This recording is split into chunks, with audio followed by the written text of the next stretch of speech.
ꯃꯌꯥꯝꯕꯨ ꯑꯍꯥꯟꯕꯃꯛꯇꯗ ꯃꯈꯜ ꯃꯊꯦꯜ ꯃꯅꯤꯄꯨꯔ ꯐꯨꯜ ꯁ꯭ꯇꯣꯔꯤ ꯀꯂꯦꯛꯁꯟꯅ ꯃꯌꯥꯝꯕꯨ ꯇꯔꯥꯝꯅ ꯑꯣꯛꯆꯕꯒ ꯂꯣꯏꯅꯅ ꯏꯀꯣꯛꯅꯣꯟꯅ ꯈꯨꯔꯨꯝꯖꯔꯤ꯫ ꯉꯁꯤꯁꯨ ꯃꯌꯥꯝꯒꯤ ꯉꯥꯏꯍꯥꯛ ꯄꯣꯊꯥꯅꯕꯒꯤꯗꯃꯛꯇ ꯃꯅꯤꯄꯨꯔꯤ ꯍꯣꯔꯔ ꯁ꯭ꯇꯣꯔꯤ ꯑꯃꯃꯨꯛ ꯄꯨꯗꯨꯅ ꯂꯥꯛꯆꯔꯤ꯫ ꯍꯣꯔꯔ ꯁ꯭ꯇꯣꯔꯤ ꯑꯁꯤꯒꯤ ꯃꯃꯤꯡꯅ ꯑꯕꯣꯛꯅ ꯁꯥꯟꯅꯔꯝꯕ ꯚꯨꯠ꯫ ꯋꯥꯔꯤ ꯑꯁꯤꯅ ꯍꯤꯡꯂꯤꯕ ꯑꯃꯗꯤ ꯂꯩꯈꯤꯗ꯭ꯔꯕ ꯀꯅꯥꯒꯨꯝꯕꯤ ꯑꯃꯠꯇꯒ ꯃꯔꯤ ꯂꯩꯅꯖꯗꯦ꯫ ꯑꯏꯕꯅ ꯋꯥꯈꯜꯅ ꯁꯥꯒꯠꯆꯔꯒ ꯇꯥꯕꯤꯔꯤꯕꯁꯤꯡꯒꯤ ꯉꯥꯏꯍꯥꯛ ꯄꯣꯊꯥꯅꯕꯒꯤꯗꯃꯛꯇ ꯁꯦꯝꯖꯕ ꯋꯥꯔꯤꯅꯤ꯫ ꯍꯧꯖꯤꯛ ꯃꯌꯥꯝꯗ ꯈꯨꯗꯣꯜ ꯇꯝꯖꯔꯤ ꯃꯅꯤꯄꯨꯔꯤ ꯍꯣꯔꯔ ꯁ꯭ꯇꯣꯔꯤ ꯑꯕꯣꯛꯅ ꯁꯥꯟꯅꯔꯝꯕ ꯚꯨꯠ꯫ ꯃꯇꯝꯗꯨ ꯑꯌꯨꯛꯀꯤ ꯃꯇꯝꯅꯤ꯫ ꯁꯤꯟꯇꯨꯗꯨ ꯃꯍꯥꯛ ꯁ꯭ꯀꯨꯜ ꯆꯠꯅꯅꯕꯒꯤꯗꯃꯛꯇ ꯄꯨꯡ 9 ꯇꯥꯔꯛꯄ ꯑꯗꯨꯋꯥꯏꯗ ꯌꯥꯝꯅ ꯀꯟꯅ ꯂꯣꯏꯁꯤꯜꯂꯤ꯫ ꯃꯇꯝ ꯑꯗꯨꯗ ꯃꯍꯥꯛꯀꯤ ꯃꯃꯥ ꯗꯦꯕꯂꯥꯅ ꯍꯥꯏ ꯁ꯭ꯀꯨꯜꯗ ꯆꯠꯂꯨꯔꯕꯗꯤꯅꯦ ꯄꯔꯞ ꯌꯨꯝꯗ ꯍꯜꯂꯛꯀꯗꯕꯅꯤ꯫ ꯅꯪꯒꯤ ꯍꯧꯅꯕꯤ ꯅꯃꯥꯟꯅꯕꯤꯒꯤ ꯃꯌꯨꯝꯗ ꯆꯪꯂꯒꯅꯦ ꯂꯥꯡꯗꯨꯅ ꯂꯩꯊꯣꯛꯄꯗꯣ ꯇꯧꯒꯅꯨ꯫ ꯅꯕꯨꯛꯁꯨ ꯃꯁꯥ ꯉꯝꯗ꯭ꯔꯤꯕꯁꯤꯅꯁꯨ ꯈꯪꯗꯦꯗꯅ ꯑꯃꯥꯏꯕꯅꯅꯦ ꯈꯨꯠ ꯊꯥꯔꯕ ꯑꯅꯥꯕꯅꯤ꯫ ꯑꯁꯦ ꯀꯨꯏꯔꯔꯣꯏꯗꯕꯅꯤ꯫ ꯍꯣ ꯍꯥꯛ ꯍꯥꯏꯕꯁꯦ ꯇꯝꯕ ꯉꯝꯕ ꯅꯠꯇꯦꯅꯦ ꯅꯪꯕꯣ꯫ ꯑꯗꯨꯝꯅ ꯍꯥꯏꯔꯛꯄꯗꯨꯗ ꯁꯤꯟꯇꯨꯗꯣ ꯍꯣꯏ ꯃꯥꯏ ꯀꯔꯤꯁꯨ ꯍꯥꯏꯗꯦ꯫ ꯂꯣꯏꯁꯤꯟꯕ ꯄꯨꯡꯂꯣꯏ ꯂꯣꯏꯔꯕ ꯃꯇꯨꯡꯗ ꯑꯁ ꯑꯩ ꯂꯣꯏ ꯈꯪꯈꯤꯗꯧꯔꯒꯦ ꯏꯃꯥ ꯑꯁꯣꯝꯅ ꯍꯥꯏꯔꯝꯂꯒ ꯃꯍꯥꯛꯀꯤ ꯂꯥꯏꯔꯤꯛ ꯈꯥꯎ ꯑꯗꯨ ꯄꯥꯏꯔꯒ ꯑꯗꯨꯃꯛ ꯊꯣꯛꯈ꯭ꯔꯤ꯫ ꯃꯇꯝ ꯑꯗꯨꯗ ꯗꯦꯕꯂꯥꯅ ꯍꯥꯏ ꯅꯪꯒꯤ ꯈꯪꯉꯦ ꯍꯥꯏꯔꯒ ꯊꯕꯛ ꯑꯣꯏꯅ ꯇꯧꯔꯛꯇꯕꯗꯣ ꯑꯗꯨꯅꯤ ꯂꯨꯔꯤꯕꯁꯦ꯫ ꯗꯦꯕꯂꯥꯅ ꯑꯁꯨꯝꯅ ꯂꯥꯎꯔꯤꯉꯩ ꯃꯍꯥꯛꯀꯤ ꯃꯄꯨꯔꯣꯏꯕ ꯔꯖꯤꯠꯇꯣ ꯄꯔꯞ ꯊꯣꯛꯂꯛꯏ꯫ ꯃꯇꯝ ꯑꯗꯨꯗ ꯔꯖꯤꯠꯅ ꯅꯃꯥ ꯅꯆꯥꯒꯤ ꯍꯧꯅꯕꯤ ꯑꯃꯨꯛ ꯂꯥꯎꯅꯕꯤꯗꯣ ꯇꯧꯔꯕ꯭ꯔꯥ? ꯁꯦ ꯑꯩ ꯊꯕꯛ ꯑꯃ ꯆꯠꯂꯨꯒꯦ꯫ ꯑꯃꯥꯏꯕ ꯑꯃ ꯎꯌꯥꯟꯗ ꯂꯩꯌꯦꯅ ꯍꯥꯏ ꯑꯃꯨꯛꯇ ꯇꯥꯟꯅꯔꯨꯈꯤꯒꯦ꯫ ꯑꯁ ꯑꯃꯥꯏꯕꯅꯦꯅ ꯄꯪꯇꯥꯗ ꯇꯥꯅꯤ ꯐꯕ꯭ꯔꯗꯤ ꯁꯨꯡꯐꯠ ꯐꯠꯇꯦ꯫ ꯍꯣꯏ ꯅꯪꯅ ꯈꯪꯗꯕ ꯈꯔ ꯂꯩꯅꯦ꯫ ꯑꯩꯅꯗꯤ ꯈꯪꯕ꯫ ꯐꯔꯦ ꯑꯩ ꯆꯠꯂꯨꯈꯤꯒꯦ꯫ ꯏꯃꯥꯗꯣ ꯐꯖꯅ ꯁꯦꯟꯅꯔꯝꯃꯨ꯫ ꯑꯁꯨꯝꯅ ꯍꯥꯏꯔꯝꯂꯒ ꯔꯖꯤꯠ ꯄꯔꯞ ꯑꯗꯨꯃꯛ ꯊꯣꯛꯈ꯭ꯔꯤ꯫ ꯃꯇꯝ ꯑꯗꯨꯗ ꯗꯦꯕꯂꯥꯅ ꯐꯁꯨ ꯐꯔꯛꯂꯔꯣꯏꯗꯕ ꯅꯨꯄꯤ ꯑꯁꯤꯕꯨ ꯀꯔꯤ ꯀꯥꯟꯅꯅꯕ ꯌꯦꯡꯅꯤꯡꯉꯤꯅꯣ ꯈꯪꯗꯦꯅꯦ꯫ ꯍꯣꯁꯄꯤꯇꯥꯜꯗꯅ ꯃꯔꯣꯜ ꯑꯃ ꯄꯩꯁꯥꯁꯦ ꯇꯞ ꯇꯥꯏꯅ ꯍꯨꯟꯇꯣꯛꯑꯕ ꯗꯣꯛꯇꯔꯅꯁꯨ ꯀꯔꯤꯝꯇ ꯔꯤꯖꯜ ꯐꯪꯗꯦꯅ ꯍꯥꯏꯔꯕ ꯑꯗꯨꯗ ꯑꯃꯨꯛꯁꯨꯅꯦ ꯑꯅꯥꯕꯁꯨ ꯐꯠꯇ꯭ꯔꯕꯁꯤꯗꯅꯦ ꯃꯥꯏꯕꯅ꯫ ꯗꯦꯕꯂꯥꯅ ꯑꯗꯨꯝꯅ ꯃꯄꯥꯟꯗ ꯃꯨꯔꯨꯝ ꯁꯣꯜꯂꯤꯕꯗꯣ ꯏꯃꯨꯡꯗ ꯂꯩꯔꯤꯕ ꯕꯦꯃꯂꯥꯅ ꯇꯥꯏ꯫ ꯃꯇꯝ ꯑꯗꯨꯗ ꯕꯦꯃꯂꯥꯅ ꯍꯥꯏ ꯇꯥꯔꯤꯕꯔꯣ ꯃꯧ ꯑꯃꯨꯛꯇ ꯆꯪꯂꯛꯎ꯫ ꯗꯦꯕꯂꯥꯅ ꯑꯃꯨꯛ ꯀꯧꯔꯛꯂꯗꯧꯕꯅꯤ꯫ ꯑꯩꯒꯤ ꯃꯈꯣꯟꯁꯦ ꯍꯦꯛ ꯇꯥꯔꯕ ꯑꯗꯨꯝ ꯀꯧꯔꯛꯂꯗꯧꯅꯤ꯫ ꯑꯁꯨꯝꯅ ꯍꯥꯏꯔꯒ ꯗꯦꯕꯂꯥ ꯃꯍꯥꯛꯀꯤ ꯃꯅꯦꯝꯄꯣꯛ ꯑꯣꯏꯔꯤꯕ ꯍꯅꯨꯕꯤ ꯑꯅꯥꯕ ꯑꯗꯨꯒꯤ ꯃꯅꯥꯛꯇ ꯄꯔꯞ ꯑꯗꯨꯃꯛ ꯆꯪꯁꯤꯟꯈ꯭ꯔꯦ꯫ ꯑꯁꯨꯝꯅ ꯇꯧꯗꯨꯅ ꯃꯇꯝ ꯑꯗꯨ ꯍꯧꯈ꯭ꯔꯤ꯫ ꯅꯨꯡꯊꯤꯜꯒꯤ ꯄꯨꯡ 3 ꯇꯥꯔꯛꯄ ꯑꯗꯨꯋꯥꯏꯗ ꯁꯟꯇꯨꯗꯣ ꯁ꯭ꯀꯨꯜꯗꯒꯤ ꯍꯜꯂꯛꯂꯤ꯫ ꯃꯇꯝ ꯑꯗꯨꯗ ꯃꯍꯥꯛꯀꯤ ꯃꯃꯥ ꯗꯦꯕꯂꯥꯅ ꯅꯪꯅ ꯉꯟꯇꯥ ꯍꯜꯂꯛꯂꯤꯕꯁꯦ ꯌꯥꯝꯅ ꯐꯔꯕꯅꯤ꯫ ꯉꯍꯥꯛꯉꯩ ꯁꯨꯃꯥꯏꯅ ꯍꯜꯂꯛꯄ ꯌꯥꯗꯕ꯭ꯔꯣ ꯍꯥꯏꯗꯨꯅ ꯍꯪꯂꯤ꯫ ꯃꯇꯝ ꯑꯗꯨꯗ ꯁꯤꯟꯇꯨꯗꯣ ꯍꯣꯏ ꯃꯥꯏ ꯑꯃꯠꯇ ꯍꯥꯏꯗꯅ ꯑꯗꯨꯝ ꯐꯃꯨꯡꯂꯣꯝꯗ ꯆꯪꯈ꯭ꯔꯤ꯫ ꯉꯥꯏꯍꯥꯛ ꯂꯩꯔꯒ ꯔꯖꯤꯠꯁꯨ ꯏꯃꯨꯡ ꯑꯗꯨꯗ ꯑꯃꯥꯏꯕ ꯅꯨꯄꯥ ꯑꯃ ꯄꯨꯔꯒ ꯂꯥꯛꯏ꯫ ꯑꯣꯖꯥ ꯃꯥꯏꯕ ꯆꯪꯁꯤꯟꯕꯤꯔꯛꯑꯣ ꯁꯤꯅꯤꯇꯨ ꯑꯩꯒꯤ ꯌꯨꯝꯒꯤ ꯊꯣꯡꯒꯥꯜꯅꯤ ꯁꯤꯅ꯫ ꯑꯩ ꯏꯕꯨꯡꯉꯣ ꯑꯣꯖꯥ ꯃꯥꯏꯕ ꯅꯪꯒꯤ ꯌꯨꯝꯒꯤ ꯊꯣꯡꯒꯥꯜꯁꯤꯗꯒꯤ ꯍꯧꯔꯦꯅꯦ ꯅꯣꯏꯒꯤ ꯊꯕꯛꯁꯤꯗꯤ꯫ ꯀꯔꯤꯅꯣ ꯍꯥꯏꯕꯤꯔꯤꯁꯤꯕꯨ ꯑꯣꯖꯥ ꯃꯥꯏꯕ? ꯅꯣꯏꯒꯤ ꯃꯅꯤꯡ ꯃꯌꯥ ꯑꯃꯗꯤ ꯊꯣꯡꯒꯥꯜꯁꯤꯗ ꯐꯝꯗꯅ ꯇꯣꯡꯗꯅ ꯂꯣꯏꯅ ꯂꯩꯔꯦꯅꯦ꯫ ꯅꯠꯇꯦ ꯅꯈꯣꯏꯕꯨ ꯑꯍꯤꯡ ꯇꯨꯝꯕ ꯉꯝꯂꯤꯕ꯭ꯔꯣ? ꯑꯁ ꯑꯣꯖꯥ ꯑꯗꯨꯒꯤꯗꯃꯛꯇꯅꯤꯅꯦ ꯑꯩꯅ ꯑꯣꯖꯥ ꯀꯧꯕ ꯂꯥꯛꯆꯔꯤꯕꯁꯤ꯫ ꯑꯍꯤꯡꯗ ꯑꯌꯨꯛ ꯅꯨꯡꯊꯤꯟꯗ ꯐꯥꯎꯕꯗꯅꯦ ꯂꯩ ꯉꯝꯗ꯭ꯔꯕ ꯖꯥꯠꯅꯤ꯫ ꯉꯥꯏꯈꯣ ꯅꯣꯏꯒꯤ ꯏꯃꯥꯁꯤ ꯅꯍꯥꯟꯋꯥꯏꯒꯤ ꯉꯥꯏꯈꯣꯅꯦ ꯆꯠꯈꯤꯅꯨꯅꯦ ꯁꯤ ꯂꯩꯔꯨꯅꯦ ꯅꯪꯕꯣ꯫ ꯑꯩꯒ ꯅꯪꯒ ꯁꯤꯗꯩꯁꯤꯗ ꯊꯣꯡꯒꯥꯜꯁꯤꯗ ꯋꯥꯔꯤ ꯑꯃ ꯂꯣꯏꯁꯤꯟꯅꯍꯧꯗꯕ ꯌꯥꯗꯕ ꯑꯃ ꯂꯩꯔꯤ ꯑꯗꯨꯗꯨꯒꯤꯅꯤ꯫ ꯅꯍꯥꯟꯋꯥꯏꯗ ꯅꯪꯒꯤ ꯏꯃꯥꯁꯤ ꯂꯥꯏ ꯇꯤꯟꯒꯤ ꯁꯥꯟꯅꯕ ꯈꯣꯠꯄ ꯑꯃꯥꯏꯕ ꯈꯟꯕ ꯈꯣꯠꯄ ꯇꯧꯈꯤꯕ꯭ꯔꯣ? ꯑꯁ ꯑꯗꯨꯒꯤ ꯋꯥꯔꯤ ꯑꯣꯖꯥ ꯃꯥꯏꯕ ꯏꯃꯥꯁꯦ ꯃꯇꯝ ꯑꯃꯒꯤ ꯑꯐꯥꯎꯕꯤ ꯑꯃꯥꯏꯕꯤꯅꯤ꯫ ꯃꯥꯅ ꯈꯪꯗ ꯎꯗꯕ ꯍꯩꯇꯕ ꯂꯩꯄꯣꯟꯇꯦ꯫ ꯑꯗꯨꯒ ꯀꯔꯤꯒꯤ ꯃꯥꯗꯤ ꯍꯧꯖꯤꯛ ꯅꯥꯔꯤꯕ? ꯑꯣꯖꯥ ꯃꯥꯏꯕ ꯑꯗꯨꯅꯤ ꯑꯩꯅ ꯈꯪꯅꯤꯡꯂꯤꯕꯁꯨ꯫ ꯅꯣꯡꯃ ꯃꯍꯥꯛꯁꯦ ꯅꯨꯃꯤꯗꯥꯡ ꯋꯥꯏꯔꯝ ꯑꯃ ꯃꯁꯥ ꯅꯨꯡꯉꯥꯏꯇꯦꯗꯅ ꯍꯥꯏ꯫ ꯃꯗꯨꯒꯤ ꯃꯇꯨꯡꯗꯒꯤꯗꯤ ꯑꯍꯤꯡꯗ ꯃꯥꯁꯤ ꯌꯥꯝꯅ ꯀꯟꯅ ꯂꯥꯎꯔꯛꯄꯗꯒꯤ ꯑꯩꯈꯣꯏ ꯃꯌꯥꯝ ꯀꯩꯗꯧꯔꯦ ꯍꯥꯏꯗꯅ ꯆꯦꯟꯊꯣꯛꯅꯔꯨꯕꯗ ꯃꯅꯤꯡꯗ ꯃꯥꯁꯤ ꯊꯔꯣ ꯑꯣꯜꯂꯒ ꯅꯥꯍꯦꯔꯒ ꯂꯩꯔꯝꯕꯅꯤ꯫ ꯑꯍꯤꯡꯗ? ꯑꯧ ꯃꯥꯅꯤ ꯑꯣꯖꯥ ꯃꯥꯏꯕ꯫ ꯑꯗꯨꯗꯒꯤ ꯀꯩꯗꯧꯔꯕ? ꯃꯈꯥ ꯇꯥꯔꯛꯎꯅꯦ꯫ ꯑꯗꯨꯗꯒꯤꯗꯤ ꯑꯩꯈꯣꯏ ꯃꯌꯥꯝ ꯆꯦꯟꯁꯤꯟꯗꯨꯅ ꯏꯃꯥꯁꯤ ꯏꯃꯨꯡꯂꯣꯝꯗ ꯄꯨꯁꯜꯂꯛꯂꯦ꯫ ꯑꯗꯨꯒꯤ ꯃꯇꯨꯡꯗ ꯑꯩꯈꯣꯏ ꯃꯌꯥꯝ ꯆꯪꯗꯅ ꯏꯃꯥꯁꯤ ꯀꯩꯗꯧꯔꯒꯦꯗꯅ ꯍꯪꯕꯗ ꯏꯃꯥꯅꯅꯦ ꯄꯥꯛꯅ ꯈꯨꯝꯃꯨ ꯌꯥꯗꯦ꯫ ꯃꯥꯁꯤ ꯃꯅꯤꯡꯗ ꯃꯄꯥꯟ ꯊꯣꯛꯄ ꯆꯠꯄꯗ ꯇꯨꯁꯟꯕꯅꯦꯅ ꯈꯨꯝꯃꯤ꯫ ꯍꯣꯏ ꯃꯗꯨ ꯇꯨꯁꯟꯕ ꯅꯠꯇꯦꯅꯦ꯫ ꯃꯥꯅ ꯁꯥꯟꯅꯔꯤꯕ ꯂꯥꯏ ꯑꯗꯨꯒ ꯌꯥꯅꯗꯕ ꯈꯔ ꯂꯩꯕꯗꯒꯤ ꯎꯪꯈꯠꯅꯔꯛꯄꯗꯒꯤ ꯐꯨꯅꯕ ꯁꯣꯏꯗꯅ ꯑꯣꯏꯔꯝꯒꯅꯤ ꯑꯗꯒꯤꯗꯤ ꯀꯩꯗꯧꯔꯕ ꯃꯥꯏꯕ ꯀꯅꯥꯗ ꯌꯦꯡꯕꯅꯣꯅꯦ ꯑꯁ ꯀꯗꯥꯏꯗꯅꯣ ꯑꯣꯖꯥ ꯃꯥꯏꯕ ꯃꯥꯏꯕꯗꯒꯤ ꯌꯦꯡꯗꯦꯗ ꯑꯗꯨꯗꯤ ꯀꯅꯥꯗ ꯌꯦꯡꯉꯤꯕ ꯍꯥꯏ ꯃꯥꯏꯕꯤꯗ ꯌꯦꯡꯂꯤꯕ꯭ꯔꯣ ꯃꯥꯏꯕꯤꯗ ꯌꯦꯡꯕꯁꯦ ꯀꯌꯥ ꯐꯠꯀꯟꯗꯕꯅꯤꯅꯦ ꯑꯁ ꯑꯣꯖꯥ ꯃꯥꯏꯕ ꯃꯥꯏꯕ ꯃꯥꯏꯕꯤꯒ ꯑꯝꯇ ꯌꯦꯡꯗꯦ ꯗꯣꯛꯇꯔꯗ ꯗꯥꯏꯔꯦꯛ ꯍꯦꯛꯇ ꯆꯠꯄꯅꯤ ꯂꯥꯏꯒ ꯅꯝꯅꯔꯒꯕꯨ ꯗꯣꯛꯇꯔꯗ ꯆꯠꯄ ꯑꯧ ꯑꯣꯖꯥ ꯃꯥꯏꯕ ꯑꯣꯖꯥꯅꯕꯨꯗꯤ ꯈꯪꯖꯕꯒꯤ ꯋꯥꯅꯤ ꯑꯩꯈꯣꯏꯗꯤ ꯈꯪꯕꯖꯥꯠ ꯅꯠꯇꯦ ꯗꯣꯛꯇꯔꯗ ꯆꯠꯂꯒ ꯐꯒꯗ꯭ꯔꯥ ꯈꯟꯗꯅ ꯗꯣꯛꯇꯔꯗ ꯆꯠꯂꯦ ꯏꯃꯥꯅꯕꯨꯗꯤ ꯍꯥꯏꯌꯦ ꯗꯣꯛꯇꯔ ꯆꯠꯀꯨꯝꯁꯤ ꯑꯃꯥꯏꯕ ꯑꯃ ꯇꯧꯁꯤ ꯍꯥꯏꯗꯅ ꯑꯗꯨꯕꯨ ꯑꯩꯅ ꯌꯥꯗꯕꯗꯒꯤ ꯗꯣꯛꯇꯔꯗ ꯆꯠꯂꯦ ꯗꯣꯛꯇꯔ ꯌꯧꯔꯀꯥꯟꯗ ꯇꯧꯈꯤꯕ ꯇꯦꯁꯁꯤꯅ ꯔꯤꯖꯜꯠꯁꯤꯡꯗꯨꯗꯗꯤ ꯀꯔꯤꯝꯇ ꯑꯁꯣꯏꯕ ꯂꯩꯇꯦꯗꯅ ꯍꯥꯏꯕ ꯑꯗꯒꯤꯗꯤ ꯏꯃꯥꯗꯣ ꯑꯃꯨꯛ ꯄꯨꯊꯔꯛꯂꯦ ꯑꯗꯒꯤꯗꯤ ꯑꯩꯈꯣꯏꯅ ꯌꯦꯡꯉꯛꯄ ꯃꯥꯏꯕ ꯃꯥꯏꯕꯤꯁꯤ ꯋꯥꯈꯥꯛ ꯆꯝꯂꯕꯖꯥꯠꯅꯤ ꯅꯈꯣꯏꯅ ꯀꯧꯔꯨꯔꯤꯕ ꯑꯃꯥꯏꯕ ꯑꯗꯨ ngasi aina hairiba sigum ledana thonga changam daida haibro oja maiba katha haidagi haibno da para changak lani ima agi khudang parga mihun khara yenglani adudagi di kramai tawge da a khayom laksi bungo lai unare maning darak na khare a tusan bada a lebak na pha khare a pithribi mata na jum khare adu ngaktan ai khoisu lai khurm badane khongban tonga bani oja ai haigi simun na taw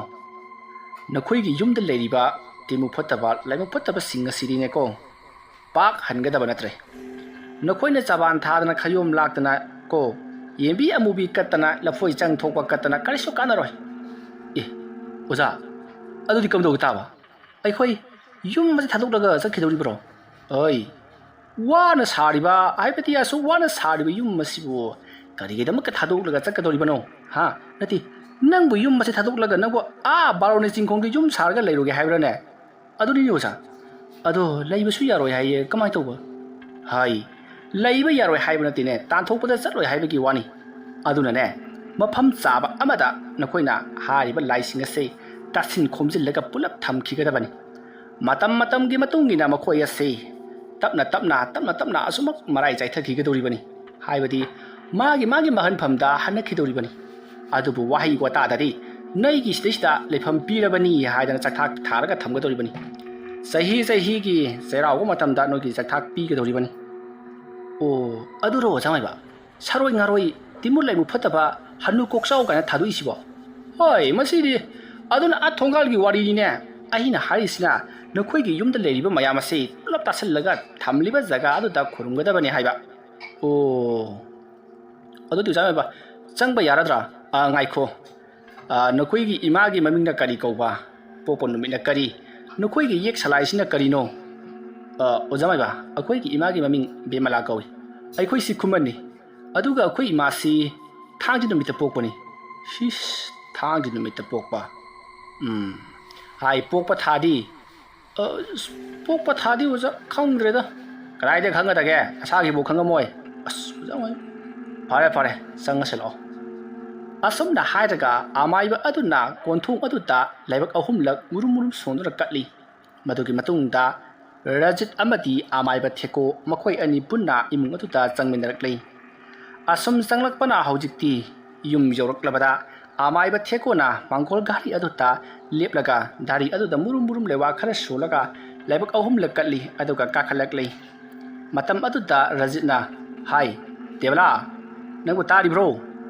adumna kawrpada devla su mapalangda mi khara ngarang langlaga laklibagi khonjal adu tabadagi hana ready tawduna leirabani maramdi rajit ngasai chalam daida amaiba ama kawrugaduri bani hairam baduna matam aduda devla parap imung lomdagi haifet chaptatuni jinglaga haiba lakpira bro asumna hairaga morani puduna thorokli matam aduda amaiba thekona yare phamdrabasu ana badugi manakta hana amukta sange kraida lege mabo ozamaiba suna kalapiro asumna hairaga rajitna amaiba adubu magi mamana leiriba ka aduta pusalai amaiba aduna magi haibadi rajit ki mamagi manak yausilaka matamda masidi khaluna thokadori lawaida ani thabakta ohum khongdana mari namlaga thamedana sidi ozamaiba kaino haibili sibo aha kaisu tokte ai moradu pusalo asum da hairak paduta rajit parap chakhrega ꯑꯃꯥꯏꯕ ꯊꯦꯀꯣꯒꯤ ꯃꯅꯥꯛꯇ ꯃꯣꯔꯥ ꯑꯃ ꯄꯤꯁꯤꯜꯂꯛꯏ ꯃꯣꯔꯥ ꯑꯗꯨꯗ ꯐꯝꯊꯔꯒ ꯏꯕꯦꯝꯃ ꯅꯪꯒꯤꯁꯤꯕꯨ ꯀꯝꯗꯧꯔꯤꯕꯖꯥꯠꯅꯣ ꯆꯍꯤꯁꯤꯕꯨ ꯀꯅꯥꯅ ꯍꯟꯒꯗꯧꯔꯤꯕꯅꯣ ꯑꯗꯨꯝꯅ ꯍꯥꯏꯔꯕꯗꯨꯗ ꯕꯦꯃꯂꯥ ꯑꯃꯥꯏꯕ ꯊꯦꯀꯣꯗ ꯌꯥꯝꯅ ꯁꯥꯎꯅ ꯃꯃꯤꯠ ꯈꯥꯅ ꯌꯦꯡꯂꯛꯏ